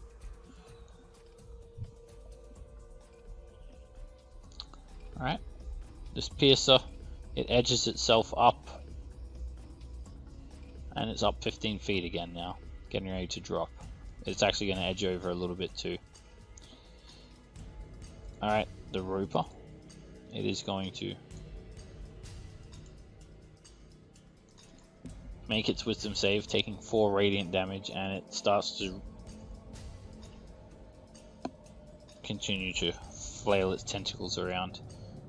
We're going to have one tentacle fling all the way to John at the back there with its massive reach. I'm going to use that entropic, which I don't think does. Okay, you're going to impose it for disadvantage. Alright, usually I'd say that it would re-roll, but because you called it before I even rolled the attack, I'll just take that Okay. 10. I'll take the 10. And that tentacle flings past you. Its next tentacle goes for Raftus. And that misses. And it just whips one at you, Arthur. Misses. And it goes for you again, John, with its 4th tentacle. And Alright. that hits you. It has you restrained. And it's going to just leave you there with these long flailing tentacles just filling this chamber. And it moves Dwarf with its real ability 10 feet over here, and in which the piercer synchronizes with the Roper and drops for 0 damage. It just hits the ground and it takes Spirit Guardian's damage. 20 points of damage. The piercer is considerably injured from the Spirit Guardians as it just crawls out of it. Oh no, sorry, it crawls 5 feet away, but it cannot get out of the Spirit Guardians. Actually, it doesn't even crawl out, it just stays there. It can't even move. Alright, the Roper is going to start edging back very slowly.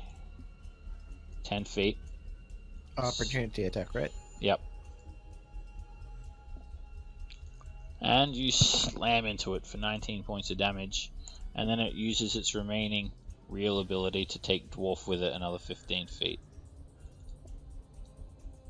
And it's threatening to throw him off the waterfall.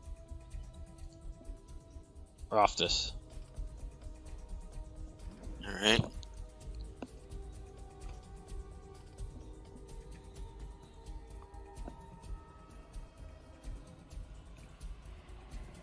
I'll shoot a firebolt at the Roper.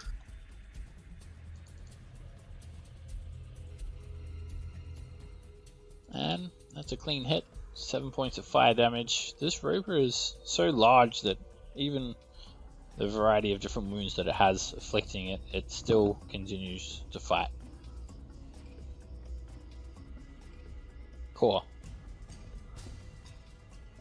Question, Seb, would I be able to do like a bonus action hide to come around the corner to Yes. do my attacks? Okay, I'm gonna attempt that.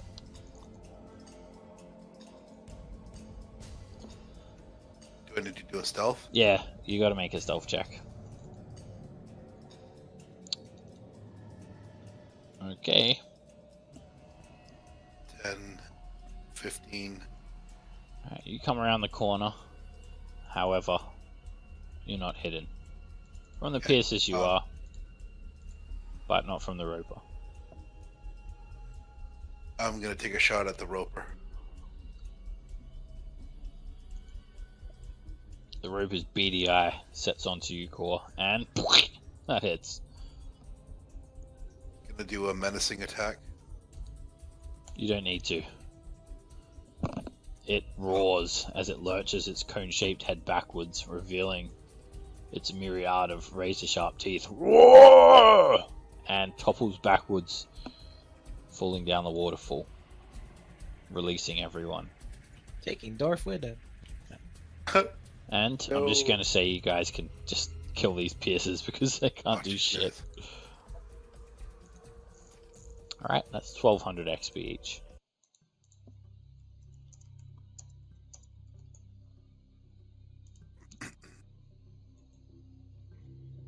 And it appears as if the Kuo-toa sacrificed himself at just the notion that maybe he could take out one of you by tricking you and taking you into the Roper room. Yeah, well, it sucks to be him. The body of the Kuo-toa is just being slammed from small island to small island, sort of caught in this small current of flow between the rocks. I'm gonna search the area for any secret doors or anything. Make a perception check.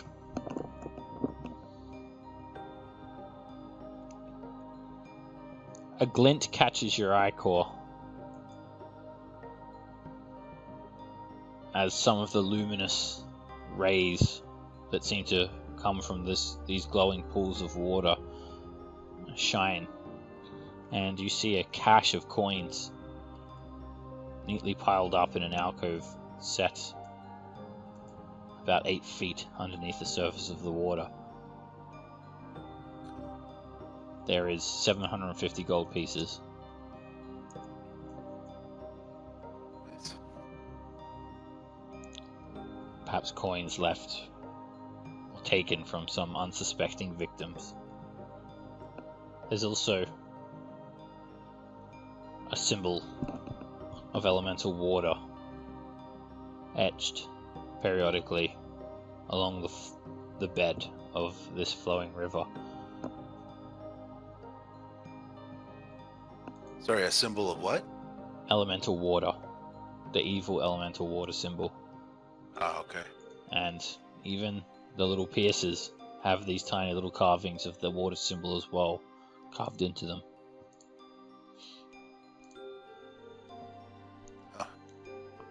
There's a set of stairs back in the other room going up, leading up to a potential room we should go check out. Yeah, we should check out that room before if we're gonna go any. Right, this waterfall just drops off quite sharply here, and it goes down into the room with the two large islands that were sticking out with the dead priests, reavers, sorry, just That's where laying across them. Castellan flew up Yeah, I to. remember that. Yeah. Alright, heading up these slimy stone steps, the place starts to reek again. A similar stink as to the room with the altar. The smell of death. Check for traps too, by the way. It's safe.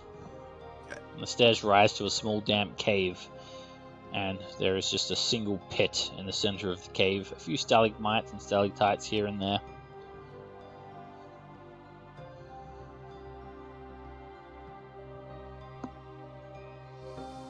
The privy Oh, hole. Did we check to see what was up with the statue? Up with the what? Up with the statue? The aboleth statue, is it magical or anything like that? No, you guys haven't really inspected it yet. So, as you peer down into this hole here, Core, it's a well. It goes down roughly 40 feet, and there is just a pool of stagnant water at the bottom of it. And the smell is horrible. It smells like rotten corpses. Beast is down there. Check the rest of the room for any hidden compartments or anything like that. You take a look around, and again, it's just natural cave flow. There are no hidden compartments here.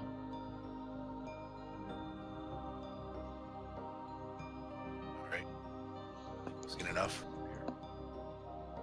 Unless you guys want to check down in the hole. Alright, you guys. Maybe drop a copper in and make a. Yeah, it could be a wishing well. You never know. You can cast light on your copper piece. I don't have light. Are you dropping your spirit guardians, Arthur? Yeah, I am. I'll touch your coin.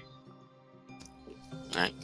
I'll Alright. drop copper. You drop the glowing coin down there and it splashes onto the surface of this murky water as you peer down 40 feet below. It's quite a distance indeed.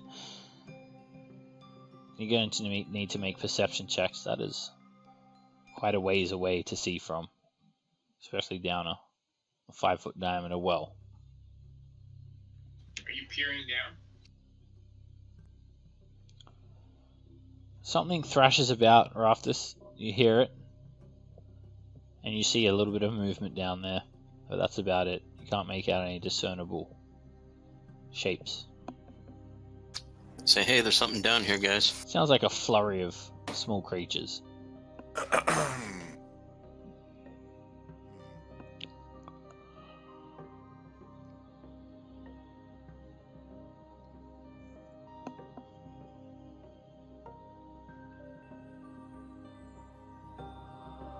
I guess I could pull Fool out of his pocket dimension and send him down. Okay. Yeah, let's do that. Alright, Fool comes out and what's his instructions? I'm gonna look through his eyes and fly down and see what I. Alright. He can he's also gonna have trouble seeing. Because it's quite dark, even with his dark vision. It'll be cancelled out by his keen senses. I'll make a perception check with him. And he just knows that there's something down there moving about, many small creatures. He puts it down to fish. Okay. Asks if he can go and try and fish one out. Yeah, no, I'll come back up. He also asks, he says, like, he seems quite excited when he comes out of his pocket dimension, and he's like looking around, like flapping his wings excitedly. And he asks you, Raftus, where is the celestial octopus?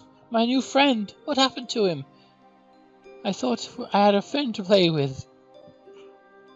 I'll bring you back out if he comes back. I promise. Okay. Did he go away somewhere? Yes. He went to the pool upstairs. No one got him murdered, did they? No. No.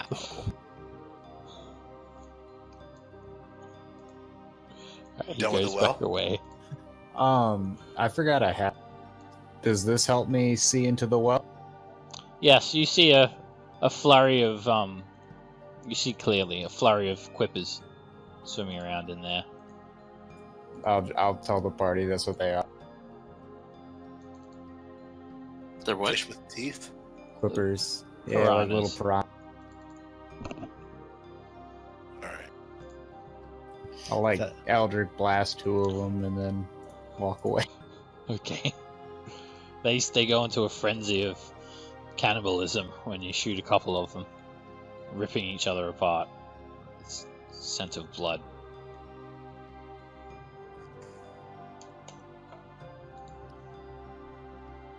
We go investigate the altar then, or the Statue, maybe? statue. Yeah. 50 XP for the quippers.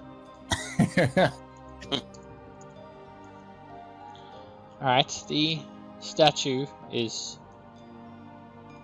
It's fairly obvious that it's supposed to be an aboleth.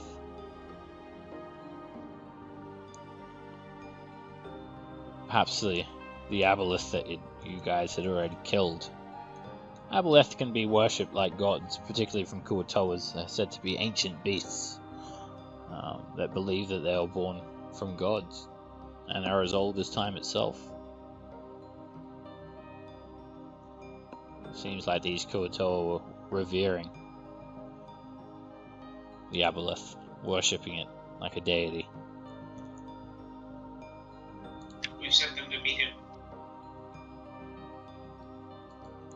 Also, Core, with your keen senses, your passive perception, you notice another underground tunnel, submerged tunnel to the northwest. Aha. It ends at a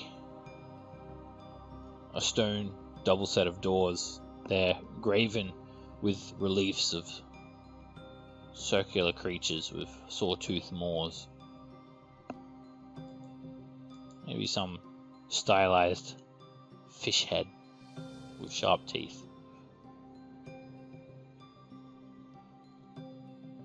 All right, time to release the other Kraken in here. Make an athletics check. Again, the water pressure makes the doors difficult to open and close. I got the angle.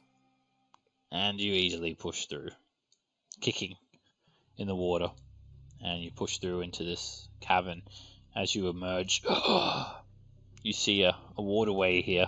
There's a long cavern. And you can hear the distant sound of all the echoing waterfalls from every direction. Spanning the distance in the cavern are pairs of stalagmites that are jutting above the water. And you notice nets, crab nets draping from stalagmite to stalagmite. A few giant crabs caught in the nets, helpless, waiting to see what comes next.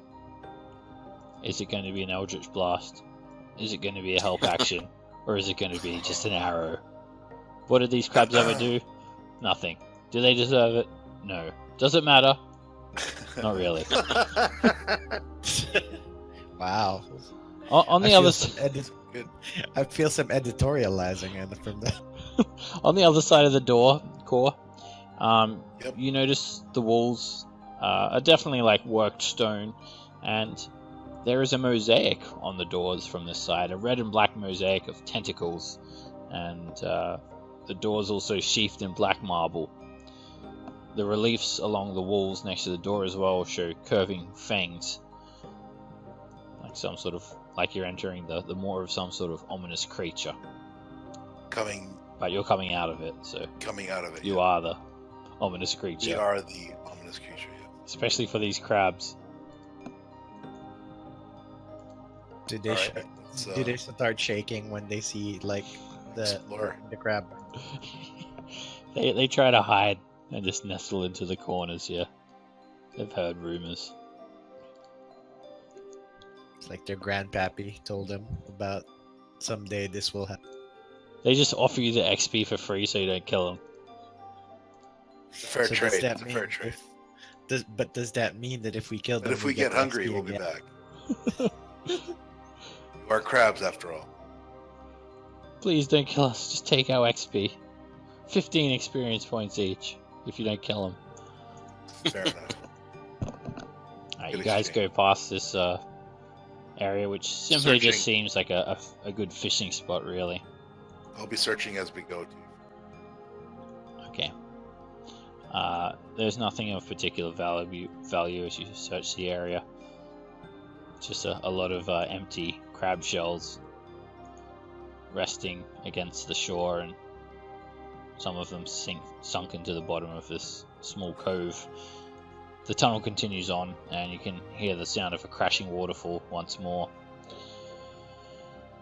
And the current is moving quite swiftly where you are, Raftus, towards a small rocky island, and then it splits the waterway down to the south, where there is a crashing waterfall and further passage to the east. Damn. We'll move a little ledge here. It is a very, very large cavern. You feel like you're doubling back around to the entrance. However, there's to the south, you see water pouring into a cavern. You haven't been in this room. and again it doubles onto another waterfall that flows even further to the south.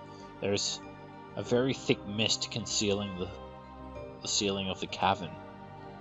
You just see an occasional stalactite piercing through the fog, and the surface of the water is just these big rolling waves.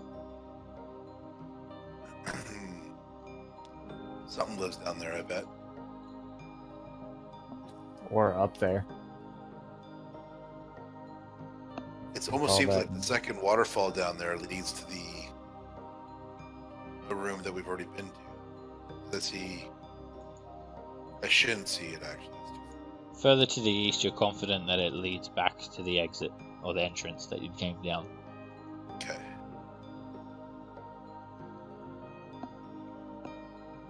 All right. Do we want to check out this room to the south or not? No.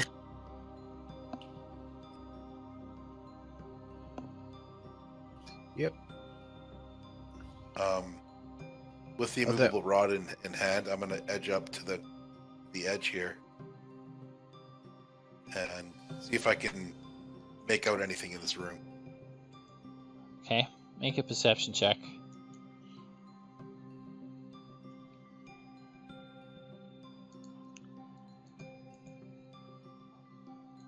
Alright, there's two suits of plate mail at the bottom of the water. Just resting, sunken to the bottom. Full suits of plate mail. Plate mail.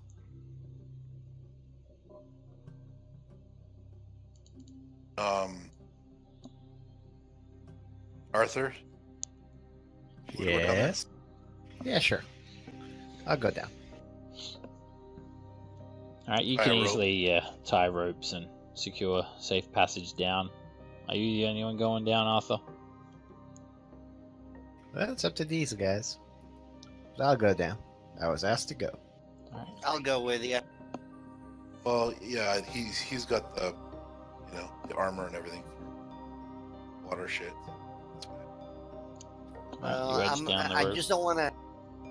I'm afraid of leaving. Afraid. Well, this isn't Thek.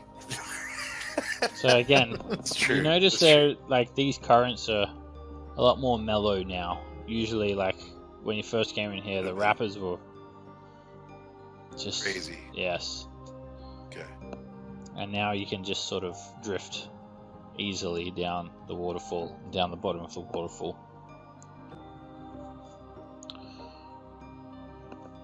All right.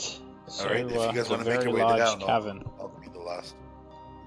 and it just ends in another waterfall to the south.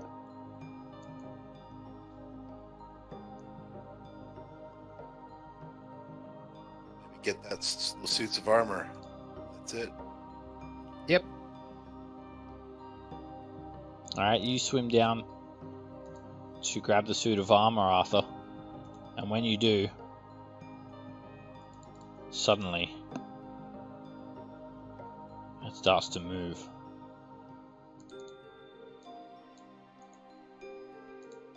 They're both water elemental myrmidons that come to life when they detect your presence.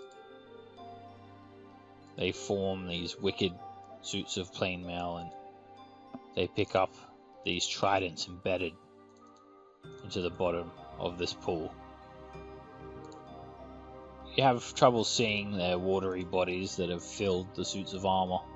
To you, it just looks like a moving set of plate mail. And you're 20 feet down when that happens. I think we should take a 5-minute break though before we get into this combat. What do you guys think? Sounds good. Alrighty, I just Okay. rolled initiative. back. I'll see you guys back soon. It appears, even though the elemental princess has been defeated, she has left behind a few presents. And it's not so much the Myrmidon sort of opens its eyes and becomes aware, it just starts to coalesce inside this suit of plate mail. And pulling from the bed of this cove, this barnacle covered trident, that feels very, very cold, Arthur. And a streak of lightning just appears from the Myrmidon's arm all the way up the haft and to the tips of the trident, and it swings at you with its freezing strikes. Are these regular? Yeah, it's an ability. And it happens on every attack from the Myrmidon. Can I use my thing on that first? Okay. Try to distract him.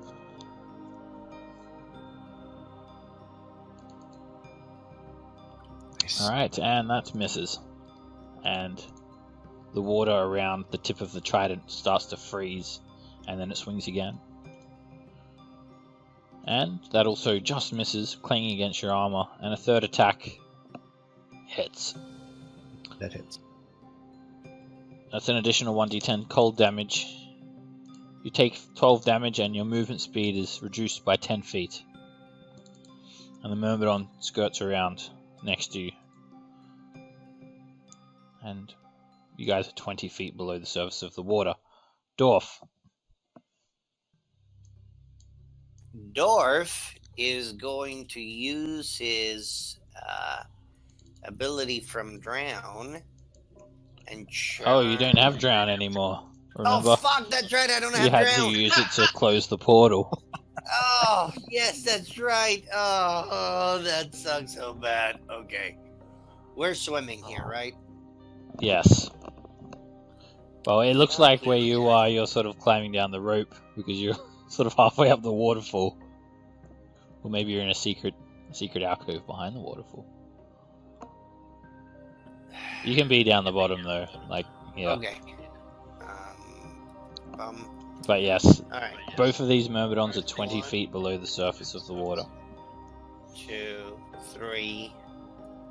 I'm going to dash, which means that 70 divided by 2 is 35. You can swim, if you dash, you can swim down and be in melee with the Myrmidon. I will do that. Alright.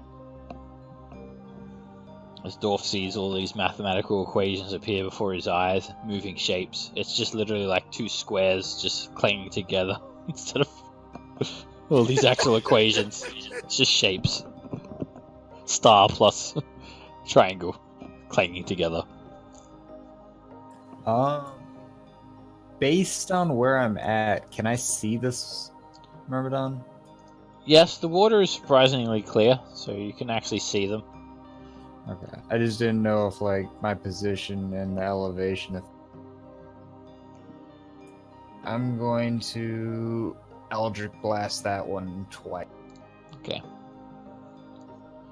And both beams miss. They deflect off its armor. Core.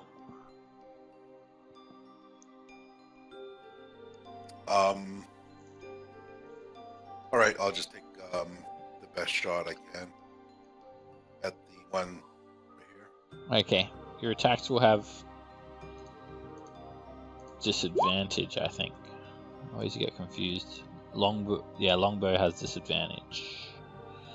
So, that doesn't matter when you get a 31. That's definitely a hit. Definitely high rolls there. I rolled a natural 20. Fuck.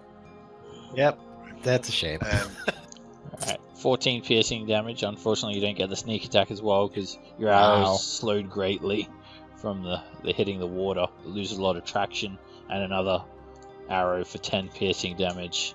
The first time that anyone's ever seen Core not shoot with sharpshooter. it happens. It happens. And I'm probably too far away for any help action, so I'm just going to end my turn. Okay, I will use my bonus action to concentrate on Wrathful. Alright, as soon as you do that, you start to drown. Because it's verbal. Alright, because it's verbal, right? Yeah. That's so fair. now you can survive an amount of rounds equal to your Constitution modifier to drown. Okay. Okay. Then I will attack first. And a 17 misses. Right. Second attack. That hits. 14 points of damage. There's a crack, an explosion under the water, plus an extra 6 psychic, 20 points in total. It makes a wisdom save, and it fails. Alright. It is now frightened. And then I will move 20 feet straight up. Take the attack of opportunity. Alright, it swings wildly at disadvantage. Miss. And then I'm now on the surface of the water. And I Yep. take a deep breath. That's it. Yeah. Cassiel. Alright, at the one that Dorf is at, I'm just gonna, have some self-respect. You're starting to look real rusty. It checks itself, and it actually does sort of reveal this rust patch, and it tries to hide it from you. All embarrassing shit. Alright, as you've swum down to it, Dorf, it starts to use its freezing strike ability, and all 3 points of its trident freeze over. Its first attack is with disadvantage. And it still hits you.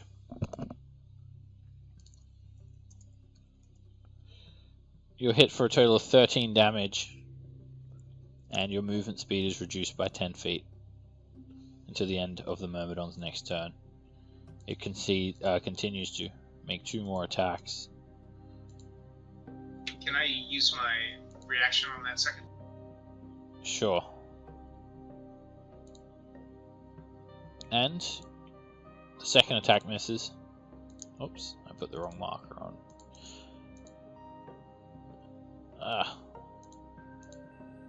Sorry, what's going on here? Okay. And now the Myrmidon swings its third attack and hits you. Dorf, you take another 14 piercing damage. Your speed is only reduced by 10 feet, though it doesn't stack. Raftus.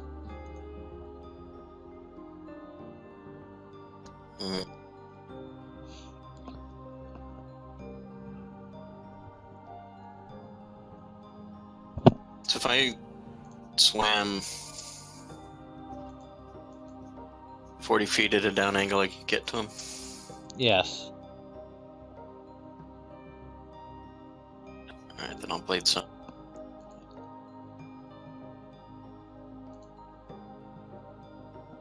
And do just that. And daggers don't have disadvantage underwater, right? I don't think so. Yes, dagger does not. Dagger, javelin, short sword, spear, or trident. And it's a crit. Of course, the fire doesn't have its full effect, but still, 12 piercing damage and 9 fire damage. 21 points, it carves through the Myrmidon's plate mail. And you hit it again for another 11 points. Still doing considerable damage to the Myrmidon. Alright. It gets back its frosty trident, but it just tries not to look at you, Arthur. And it is just going to go into defense mode. Alright. Actually, no, sorry. It can try and use its action to Wisdom unfrighten check. itself. Alright, wisdom it's check. wisdom check. Versus your And DC. it's at disadvantage. And it's disadvantage because it's a check. And frighten gives disadvantage on. Okay. It's going to do that. And it ends its turn there. Dorf. All right. Dwarf is gonna give this asshole the full Monty since you got hit so freaking hard the first time.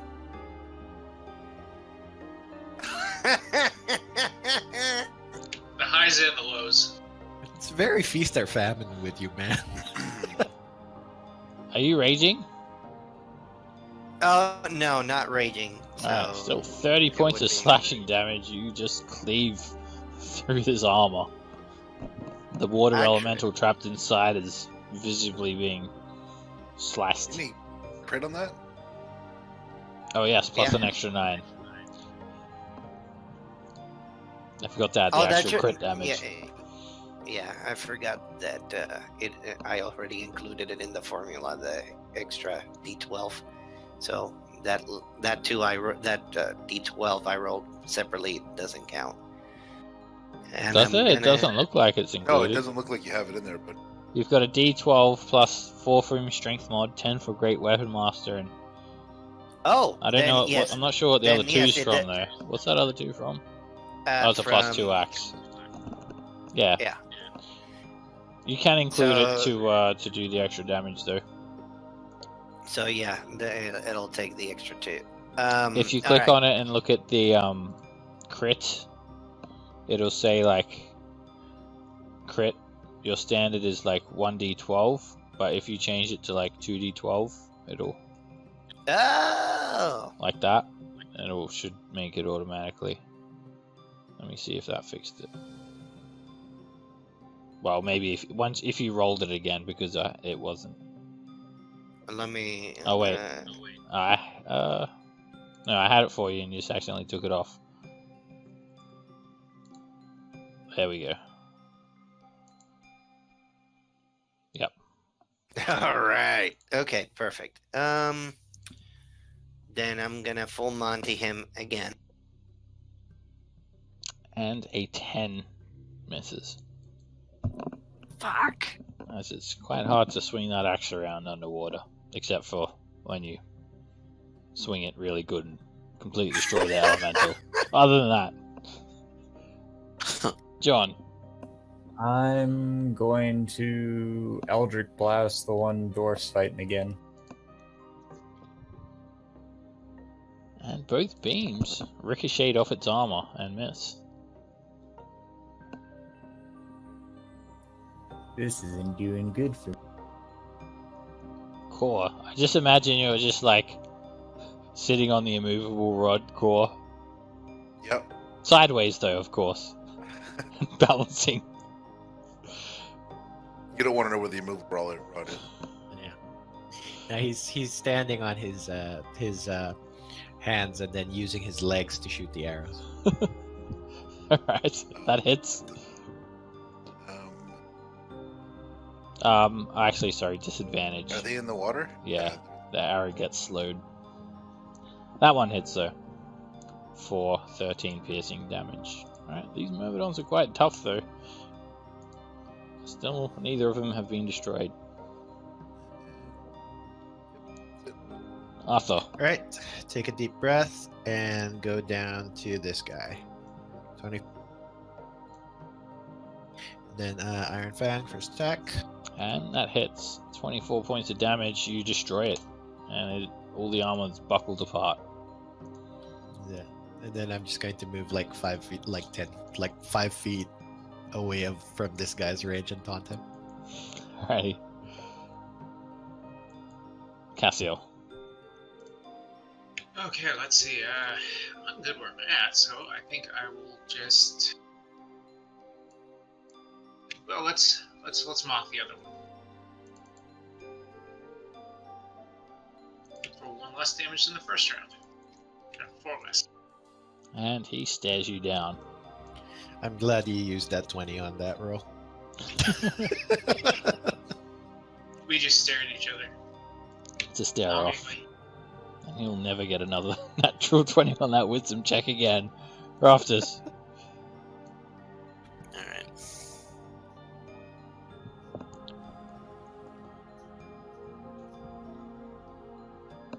Swing at this guy.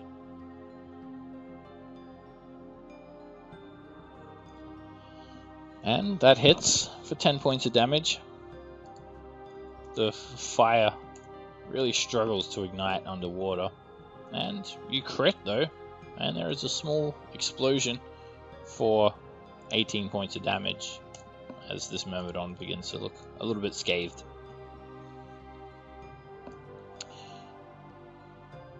And it's going to use its freezing strikes and attack you at disadvantage. It swings wildly in the water. And do you have a swim speed, Raftus? No, I don't. Alright, so they're regular attacks. Even still, all three of them miss.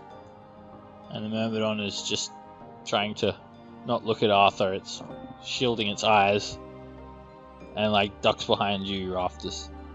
All bashful. Looking behind your shoulder like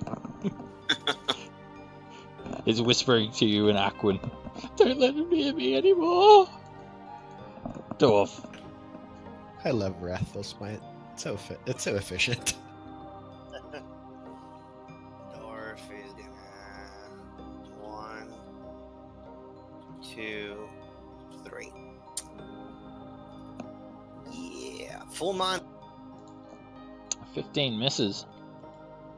Son of a full Monty. And a 12 also misses as you just wrestle underneath the water. John. I can't see the other one from where I'm at, can I? Because of that, Yeah, you can move up a bit. As I said, you're not in real danger from being thrown down the waterfall anymore because killing the Polyhydra had quelled all of the currents. Okay. I'll Eldritch Blast that one, or at least try. And both beams hit. 27 force damage. Again, bits of armor breaking apart. The Myrmidon's battered.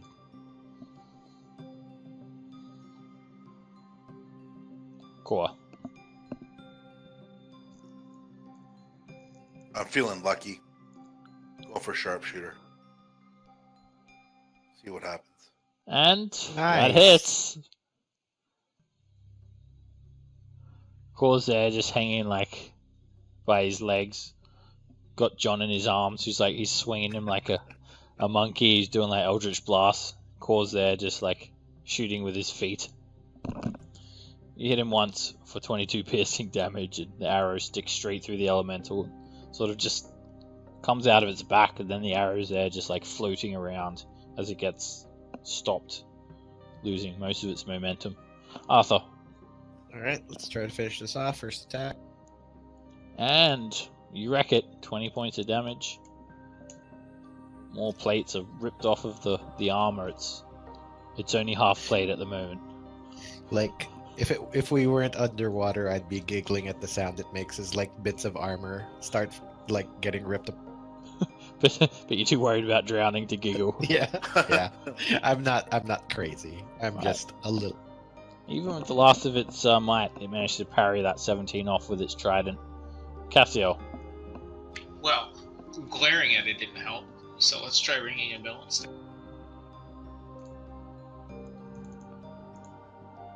7. And suddenly the armor just stops moving.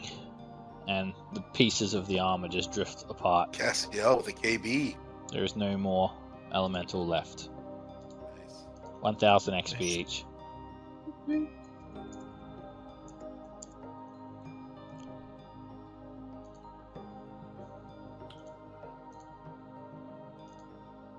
We're getting there.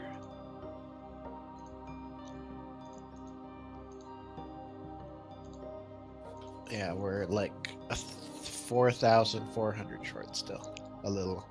Gonna search the rest of the cavern as thoroughly as possible. Yeah, Yeah. I'll swim around with you, help me. The water Yeah, is very fine. clear. You can look around. There's no actual treasure here. And this waterfall leads back down to the area with the shipwrecks. And you guys are quite Yeah. confident that you've basically explored the entire area. The Yeah, I entire think, cavern, and it is a very, very large cavern. Yeah, I think like It's huge. Yeah, I think the way down, the way back up is here. Oh yeah, this is where it was. This is exactly where we started from. Yep. You see this plunging waterfall hiding this secret staircase beneath it. The small dinghy docked by the bottom of the stone steps. No more bubbles anymore. No more like bubble elevators. They have completely Bubble-vators. dispersed. We definitely didn't finish searching the floor above us, though. No, we came in here from. Yeah, you're right. We got slightly distracted by the bubbles. As you guys go to What? leave, there are 4 water elementals lying in wait. Wait, where did you guys go? North and then east? Too bad, Raftus. They can't help you now. Ah, And Dwarf's like back in Homewood or something. Where are you, Dwarf? Get back. oh, he got. I he thought got- they went. I thought they went down. you got back to the Greyhawk. What? What? I'll put you on the steps there. Alright. Yes. The elementals lie in ambush. One last fight down in this temple. 4 of them. They rise up from the surface of the water, taking on these vague humanoid shapes. Dark patches of water form eyes and a mouth on each one as they move around very, very quickly on the surface and in the water. Raftus.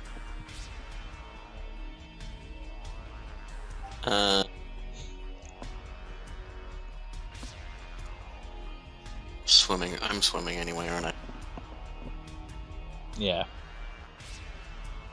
Alright, so I'll move 15 feet to there and shoot a firebolt at this one.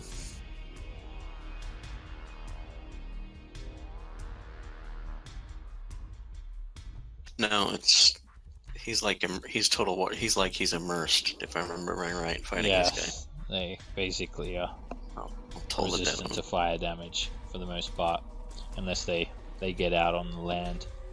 Alright, Toll of the Dead. On this one, did you say? Yeah. Alright, 11 necrotic damage. There's a splash of water from where it's hit. Then I'll Misty step up the stairs.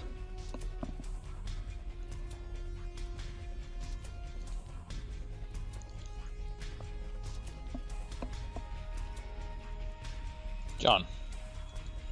I really don't like my where I'm positioned, so I'm gonna cast this spell at 5th.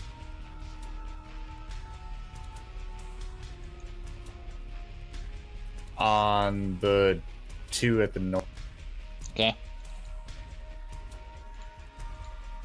And you don't, when you cast it, John, Uh-huh. you expect to hear a pop as they're banished back to the home plane. But instead, it sounds like a drain being emptied. It's like a gurgle. Okay. All right, now we just need to keep you away from these guys for a minute, right? Yes, both elementals immediately turn towards you, as if they And I sort of understand what may have just happened. and then I kind of whistle and just try to hide in this.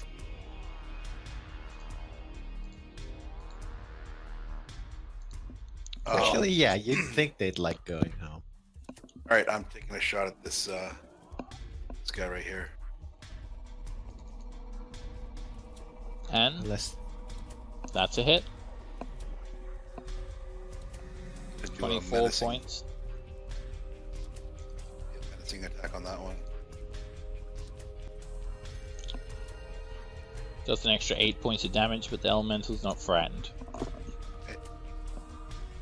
A 12 misses as the elemental ducks.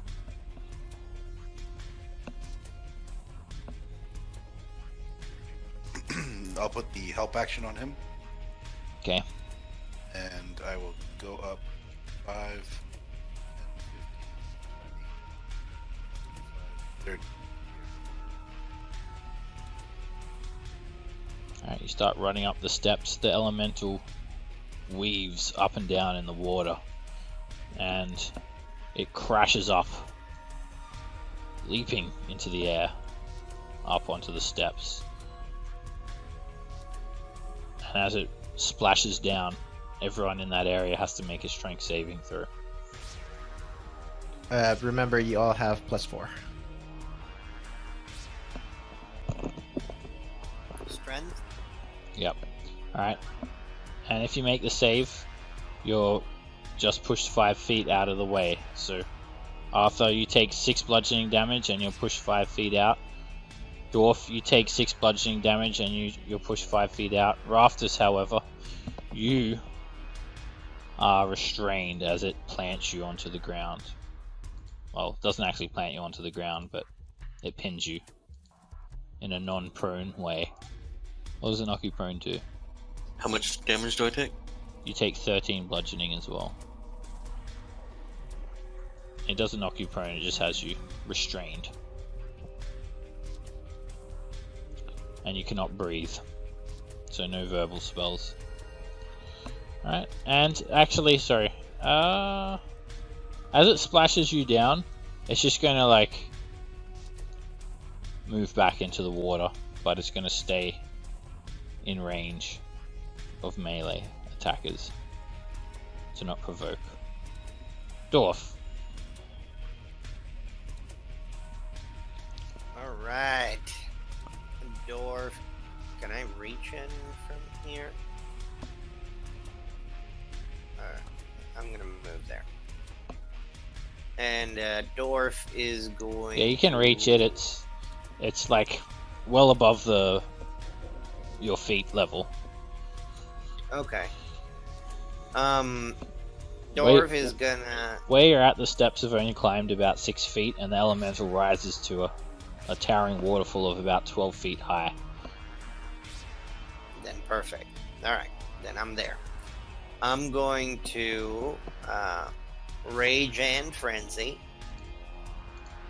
Alright. And I'm going to give it 3 attacks, all full Monty. Okay. Don't hit rafters. That hits. 26 slashing damage. And that hits for 27 slashing damage. And the water is just being dispersed with each and every swing. Your third attack hits as well. And the entire elemental is just banished. It releases Rafters, who splashes quite violently onto the ground, and the entire elemental is dissolved. And then I'm gonna jump down to the water.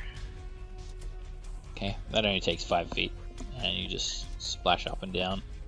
Am I having to swim from here on out? Yes. Okay, It's very 1, deep. 2, 3. There we go. Alright. And even at the base of this waterfall, Dwarf, it's not really bothering you at all. It's coming down impossibly softly. Arthur. It's like the Kenny G of waterfalls. Alright. Alright, and with that, I'm going to hit it. First attack. And that hits. There's an eruption of water for the 1 thunder damage that you do, and the 13 piercing. I know, right? Second attack. And There you that's a crit. 29 points of damage. Hey, guess what's gonna happen? You're going to conserve all your spell slots and not smite. No, I don't think so. You're going to not wreck it. You're going to repair it. So that's an additional 11, I believe. Alright, a first level smite, 11 points of radiant damage, and it's just an explosion of water. It spurts out everywhere. That's 20, 29, 30, 40 damage. Alright. Yes. An okay attack. You really, That's an okay. really hurt that elemental. Cassiel. Okay, I would mock him again, but it seemed to do very much. So, I guess let's just get some damage on him. just go with totally different. Hopefully they aren't too wise. And 19 points of necrotic damage. That severely reduces the size of the elemental, and a lot of it melts away.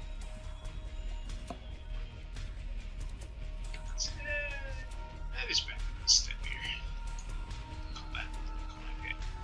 Alright, it immediately catches rhythm from this waterfall and is thrust down, and then jumps and leaps on top of Dwarf and Arthur using its whelm ability. Each of you make a strength save. Yuck. Right. It grabs you and just compresses you with water pressure, Arthur, for 15 bludgeoning damage, and has you restrained. And Dwarf.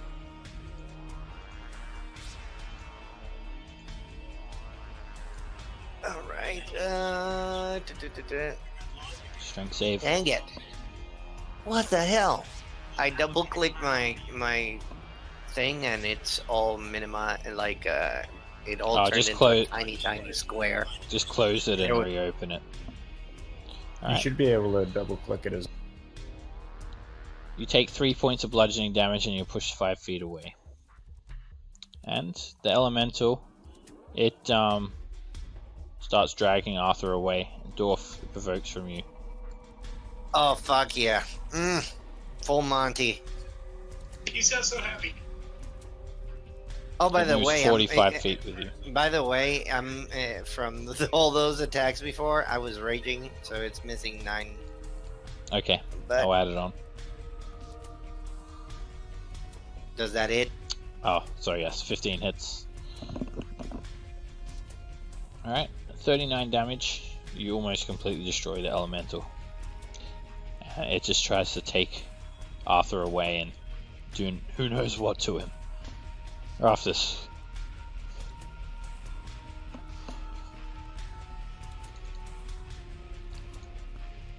Alright, it's like the elemental just trips on something and like falls over, and when he hits the ground he just splashes everywhere.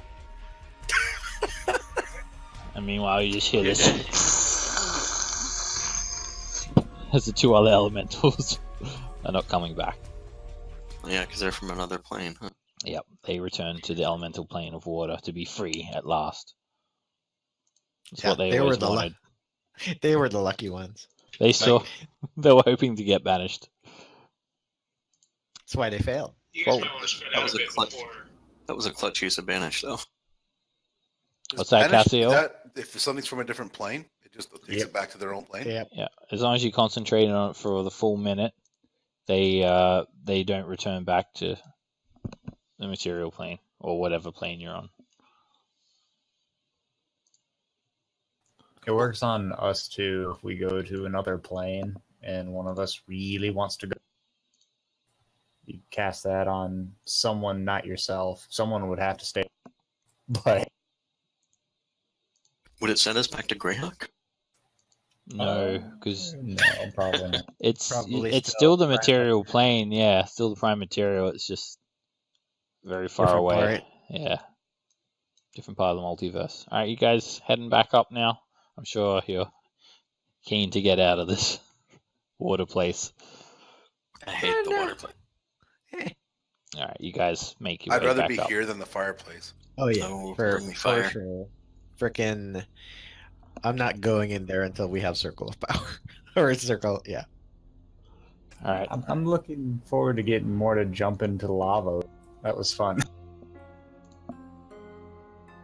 Fire bad. you guys are edging closer to level 11.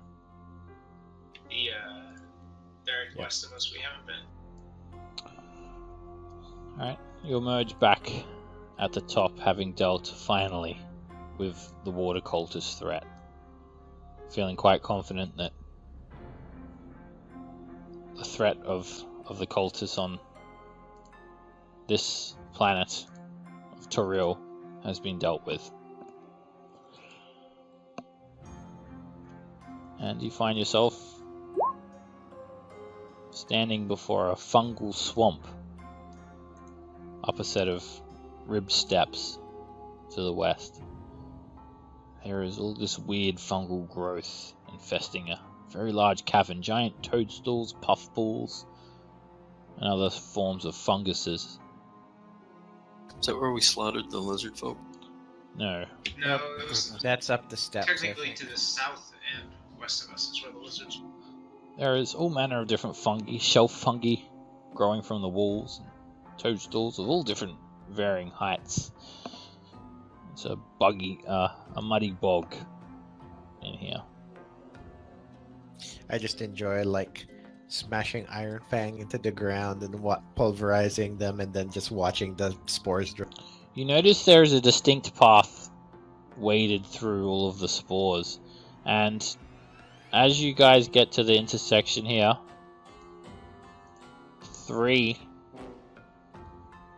of the fungus start moving, and also quietly drifting towards you from atop a tall ledge is a large floating brain with a wide sharp beak and 10 long tentacles that seem to be made from hundreds of tiny little muscly rings.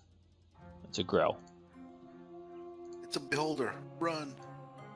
And It's moving up on our grill. it's hidden. But I don't know if you guys will be surprised by the violet funguses, because they're not the stealthiest.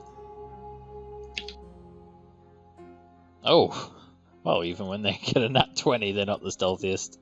Yeah, I mean, They alert you, so you're not surprised, but the Grell has made considerable distance towards you all before the time that the violet funguses have started to come alive. These purple fungi that sort of look like lungs, a set of lungs, start to writhe, and all of these long purple tentacles begin to coalesce back and forward.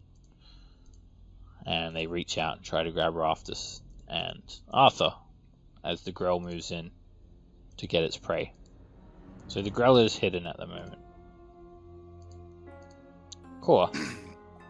Alright, I'll take a shot at the one right here.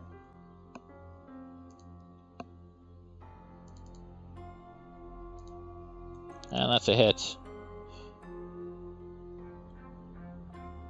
It just shrivels, kills over, and dies. Okay, I'll take another shot at the one right here. And that hits. It also kills over and dies. Slumps to the side. Put the help action on the last one. Okay. Arthur. all right. Hey, I will actually use your help action. Wow. And that hits 14 damage. You start to stab into it. Doesn't quite kill it. And you hit it again. And now it slumps over and dies. So Really? the Grell is still present, but you guys aren't really aware of it, so we'll just stay in initiative and pretend it's not there. Raftus. I'll just dodge.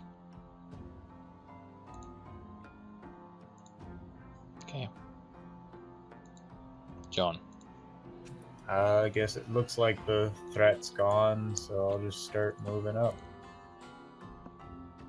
Just examining surroundings. There's a variety of different fungi here. Some of them might even be edible. Cassiel.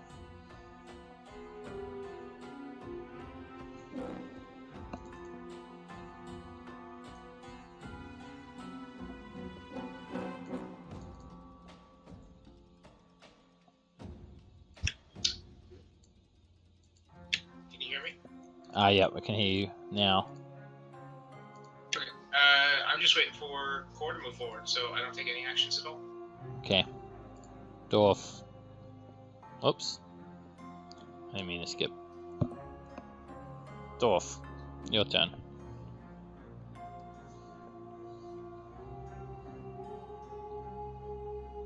Are you there, Dwarf? Yeah. All right. So Right. none of you are aware of this Grell's presence yet. It's hidden. So we don't know it's there at all. No, it's just lurking among this forest of. And all the fungi. stuff and all the stuff that we can see is dead. Yes. Okay, then Dorf just kind of pouts that he didn't get to bash things before they were dead, and he just stays there. Okay. All right. Weaving in and out between this myriad of fungi, it suddenly lurches forward with its tentacles at you, Arthur. Its first attack is advantage, Ah, and its second attack is its beak. As it comes into view from the looming shadows, you see this giant bulbous brain with a beak attached to it. Ah! And it stabs into you for 6 piercing damage. And the Grell just keeps biting you and trying to wrap its tentacles around you. Alright, it's revealed now. Core. All right, I'll move up a little bit and I will shoot. That's a hit. 25 points of damage. The arrow sticks into the soft brain of this creature. That hits as well. Another 22 points, leaving the Grell almost completely destroyed.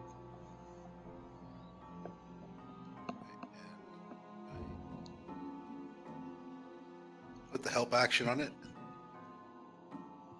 Arthur. man. We should have this initiative order all the time. I'm going to use your initiative help. And you finish it off. You just stab Iron Fang into it and it just no longer floats and just bounces on the ground with a Use the flat of it to squish the brain some more. You've been doing a good job of role-playing that, Flora. I'll give you inspiration. Thank you kindly. But you have to wreck it. Oh yeah, That's the one condition. I do. Can we tell which of these fungi might be edible? Yeah, you can make a nature check.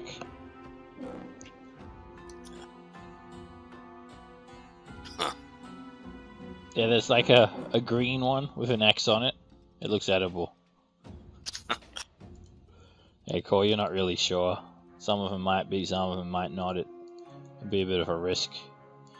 You thought you Play it saw safe. something, read something about this shelf fungal once upon a time, but you don't really know for sure. You'd be guessing. Anyone else is I'm sure. welcome to make a check. I'm sure the fungus that tried to kill us is completely edible and totally fine. Alright. Okay. John and Cassiel, you identify some of the fungus as edible. However, it's not particularly... it doesn't really have any other special properties. Some of the tool mushrooms are edible. And the violet fungi are definitely not edible, but yeah, none of them hold any special properties. You could just quench your hunger, or slake your hunger. Oh wait, neither of that makes sense. Both of that is for drinking. You could just not be hungry anymore if you eat them. You'll never be hungry again because you'll be dead.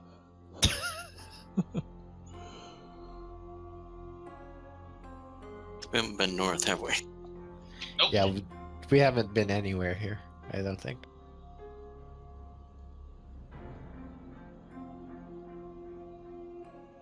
Yep, there's passage to the south and to the north, and it's a fairly visible pathway that's been trodden on. Why through is this blocked off? We get XP for the last fight. Tally it up. Yep, you guys get 150 each.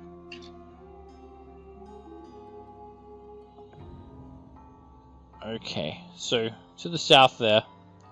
So I'm trying to find. There Probably at we least go. that room full of fog I've at some point. got a handout of.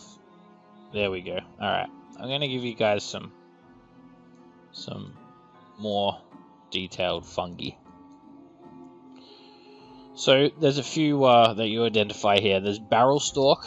It's a cast-shaped fungus, and it can actually be tapped and drained of the water inside.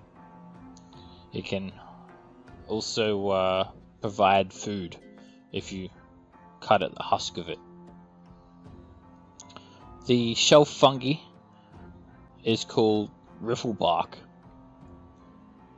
It sort of looks like a mass of rotting flesh, but it's also edible, and it can be eaten raw, but it's better to eat it roasted. A single sheet of it can yield up to 10 pounds of food. And there's also a few timmasks. There's 3 of them. Alright, it's a 2-foot tall toadstool with orange and red stripes across a beige cap. If you uproot it or destroy it, it expels a cloud of poisonous spores. With a 17 nature check, Cassiel, you can safely harvest it, and it's effectively a poison grenade that you can use. I'll give you a handout for it. There's 3 of these mushrooms. So that's something. It's called timmask. Nice. You can add that to your inventory, and you've handled it safely. If you throw it at something, it's going to explode like a grenade. So to the south here, the steps descend, and you just see this inky void blocking sight. It's an ominous, floating black cloud that has an oily quality to it, a sheen.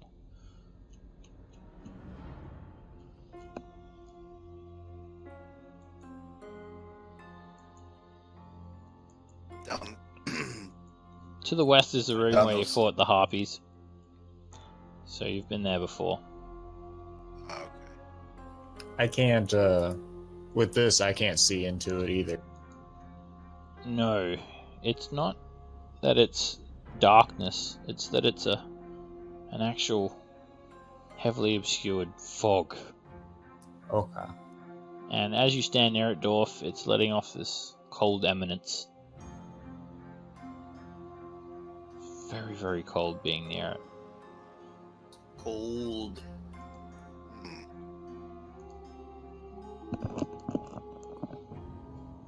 Well, shall we go back up to the north?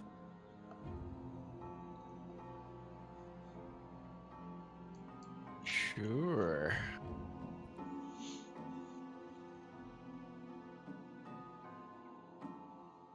Yep. 2 stairs. 2 stairs here. Heading back through the fungal swamp, you come to 2 staircases. To the west, the steps also descend down. Actually, both ways they descend down.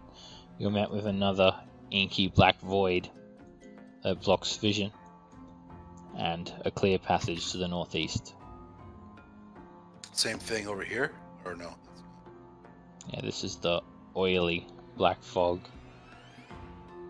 And the one that goes to the north is clear. Yeah, this one looks clear. You don't see.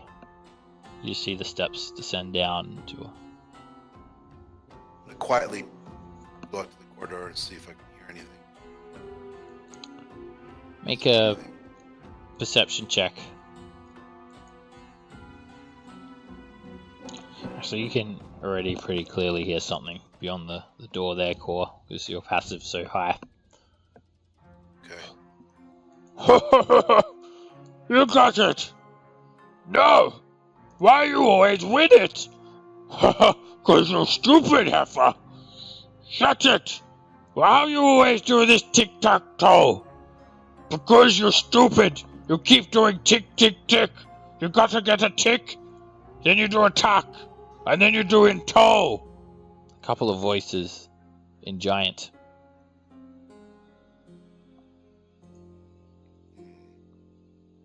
I slowly open the door. Alright. Make a stealth check.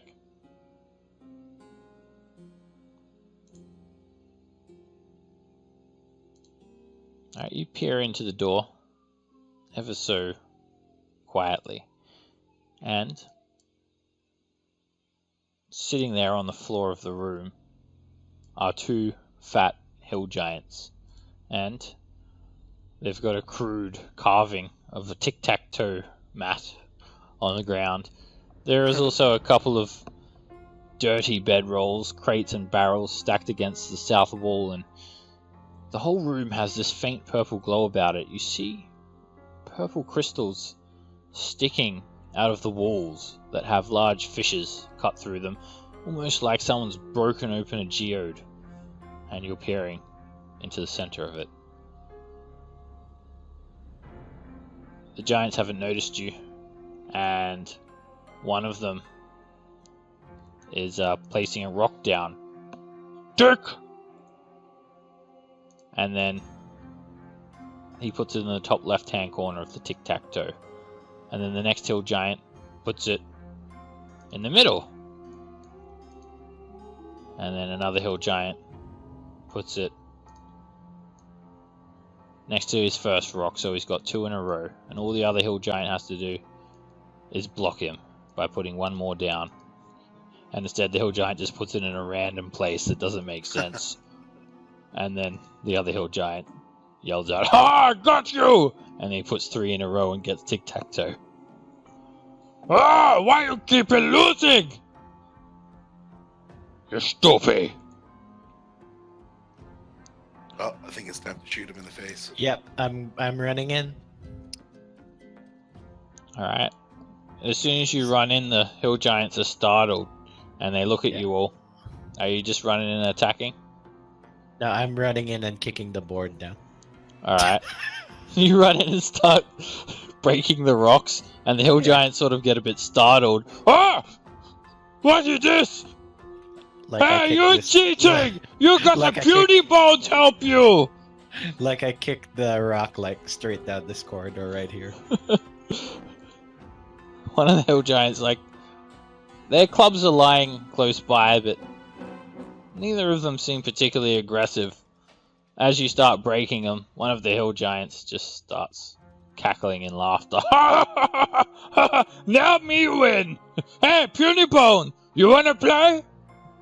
No, I wrecked everything. So I Hey! like wrecking things. You like wrecking things? He looks at you with a sour expression on his face now. No! You know wreck our game! You do that, and me gonna wreck you! We is God here now! You play me! All right, I'll play you. Okay. And So one I'm of like- the hill giants. You play Lump! Hey, Lump, he really shit. Okay. Let us play. And you're going to have some rocks, and he's going to have some rocks. Your rocks are going to be... Actually, we'll just play with noughts and crosses, X's and O's. All right. Alright, you're up first. You're noughts. You can Knots see to the that's the circle. Then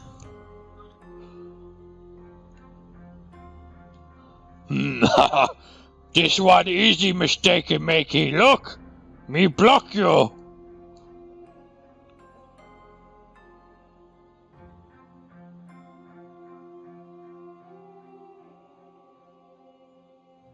Your turn.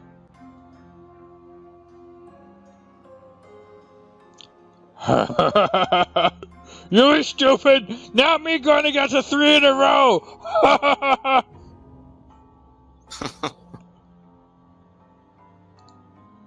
What? How? And this hill giant to the north is just keeling over laughing. Kicking his legs about. You're so stupid, Lump! Shut up, heifer! Now you want to play for 10 coin. All right. Okay. And he goes over and picks up a large satchel. You hear a lot of coins clanking around inside, and he just drops them like haphazardly when they spill all over the floor. Okay, now. Me clear it! And he just takes this like disgusting rag and just wipes off the chalk that you guys are using to play. Okay. Now we go to play it a real. Me go first. All right.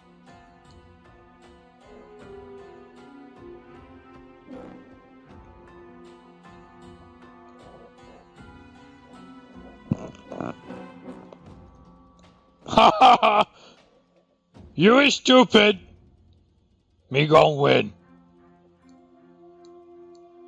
Ha ha ha! What you do now?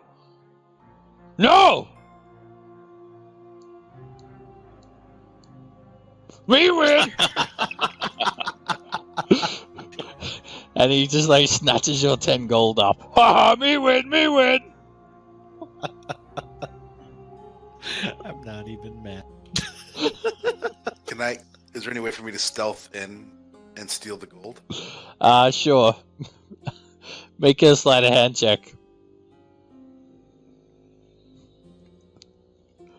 Alright, as they're being distracted and both watching the game, you just like manage to drag this massive sack of coins away.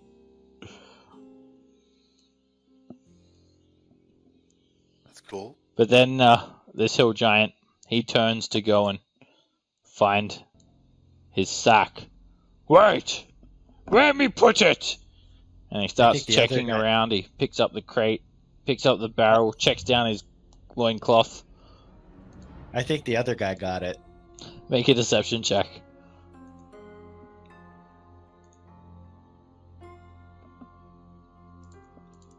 Why, you think Heifer here be stealing?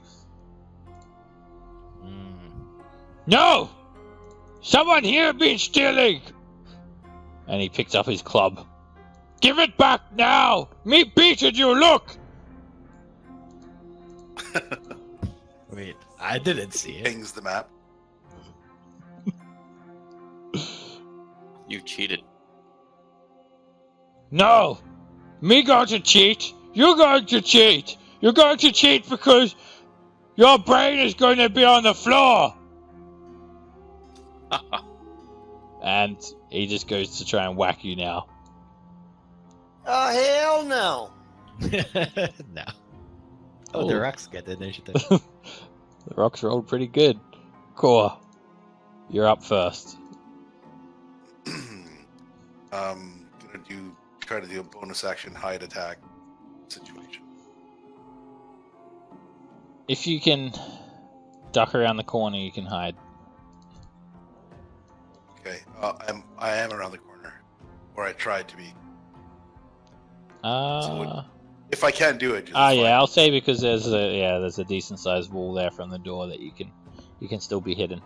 So you're already hidden now. Okay. Still from last stealth. And you quickly launch an arrow into him. That's a hit. 22 points of damage. Ah! This tiny little arrow sticks into this massive hill giant. A 9 misses though. Okay, I'll put the help action on him, and then. Alright, he looks over towards you as he's like plucking the arrows out of his massive body. Ah! Arthur. Okay, I'm going to start. Yeah, why risk it? I'm going to start concentrating on Wrath. Okay. And first attack. And that hits. 21 points of damage as well. Thank God I got the help action. Yeah. A pair of 13s. I'm glad to see that you're using Core's help action finally to great use. Right. Alright, he just starts crying. No fair! Oh, Now I feel kind of poor bad. guy. feel kind of bad now. Giants But are that usually doesn't mean I'm- quite malicious. What was with these guys? But now I'm not. That's not going to stop me from continuing to hit him. Oh, I And missed. But the natural Dwarf one will. misses. Yeah, I was very like shocked and bothered by him crying. All right, yeah, he starts sort of crying, and then he like reaches down. You see a door that's just sort of sized for a normal sized humanoid, and like just using his thumb and forefinger, he like opens the door and tries to like squeeze out, but he can't fit. And that's his turn. He provokes from you as well, Arthur. What the God, fuck? I feel so bad for doing this. And you stab him 17 points of damage. Ah! John. My alignment is changing. What the fuck? Yeah, Stop it. I'm glad I'm not required to be lawful good. John feels like no sympathy whatsoever, though. Like everyone else is freaking out a little bit about it, but he's just kind of like cold indifference and just Eldritch blasts him twice.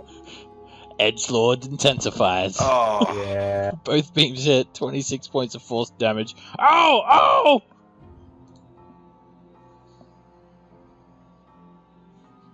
Cassiel. Cassiel, are you going to be our moral compass? So They're evil yeah, creatures. yeah, this is not gonna. No, I'm just gonna be like, I thought you won. Kind of shrugging. He sort of looks, oh, thank you! And he seems quite distracted by the thought of that.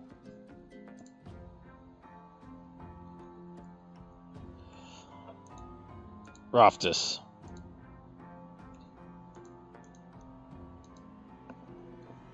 So might as well just hit him.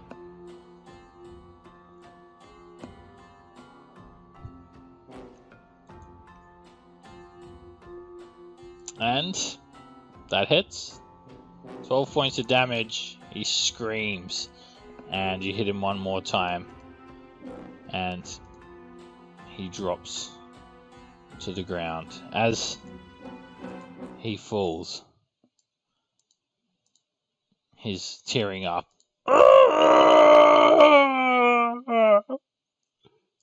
And he's dying. Dorv has some serious blue balls from not hitting anything the last two combats. Oh. I mean, there's the one price you thought you more. were gonna have, is it? And I'll move here, out of the other giant's line of sight. Okay. The hill giant though is not quite dead yet. He's got the last of his life, and he looks up at the other hill giant. All I ever wanted was just winning one game. One game. No, Lump! Lump! Then Just he puts like the final X on the thing. one more. And Oh, man. Heifer goes over to help him. Come on, Lump! Come on! You do it! And he uses his action to grab Lump's hand Oh, my and picks up God. the piece of chalk Someone heal him. and puts on the final X. Jesus. No! Lump closes his eyes. I can't. Why is this happening right now? Heifer gets up, tearing up, and looks over to all of you with a look of hate. All he ever wanted! Just winning one tic-tac-toe! Just one! Now me have to eat him! Not good waste Okay. meat! Okay, now I don't feel sympathy anymore. And now he picks up the club and tries to hit you twice, Arthur. Yep. He just Oh my slams the God. club into you using Oh my his God. special ability, Hill Giant Death Rage. And he starts bashing you for 33 bludgeoning damage. Oh! He starts going Super Jesus. Saiyan. Yeah, he's like putting an X on me now. Dwarf. Holy crap.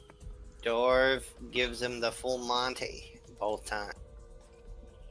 And that hits. For 19. No rage. Yeah, no rage. And you hit him again. For another 27, you start tearing into this hill giant who's completely blind with rage. Cool. I'm gonna move in. And I'll take a shot. The last hill giant, I suppose, even though I don't feel like I should kill these guys. And that hits. 35 points of piercing damage. The hill giant is very badly bloodied, but still pressing on, just out of pure anger and hunger. And you hit him again for 20. And he still struggles to stand. I'll put the help action on him. I'll apologize to him. And end my turn. Alright. Arthur. I'm going to use bonus action Channel Divinity to get 1d6 plus 4 HP. Alright, wow. Solid. Solid. Good roll, good roll. Alright, then first. And you slam Iron Fang into him. And it finishes him off. And he hits the ground. But he's not dead yet.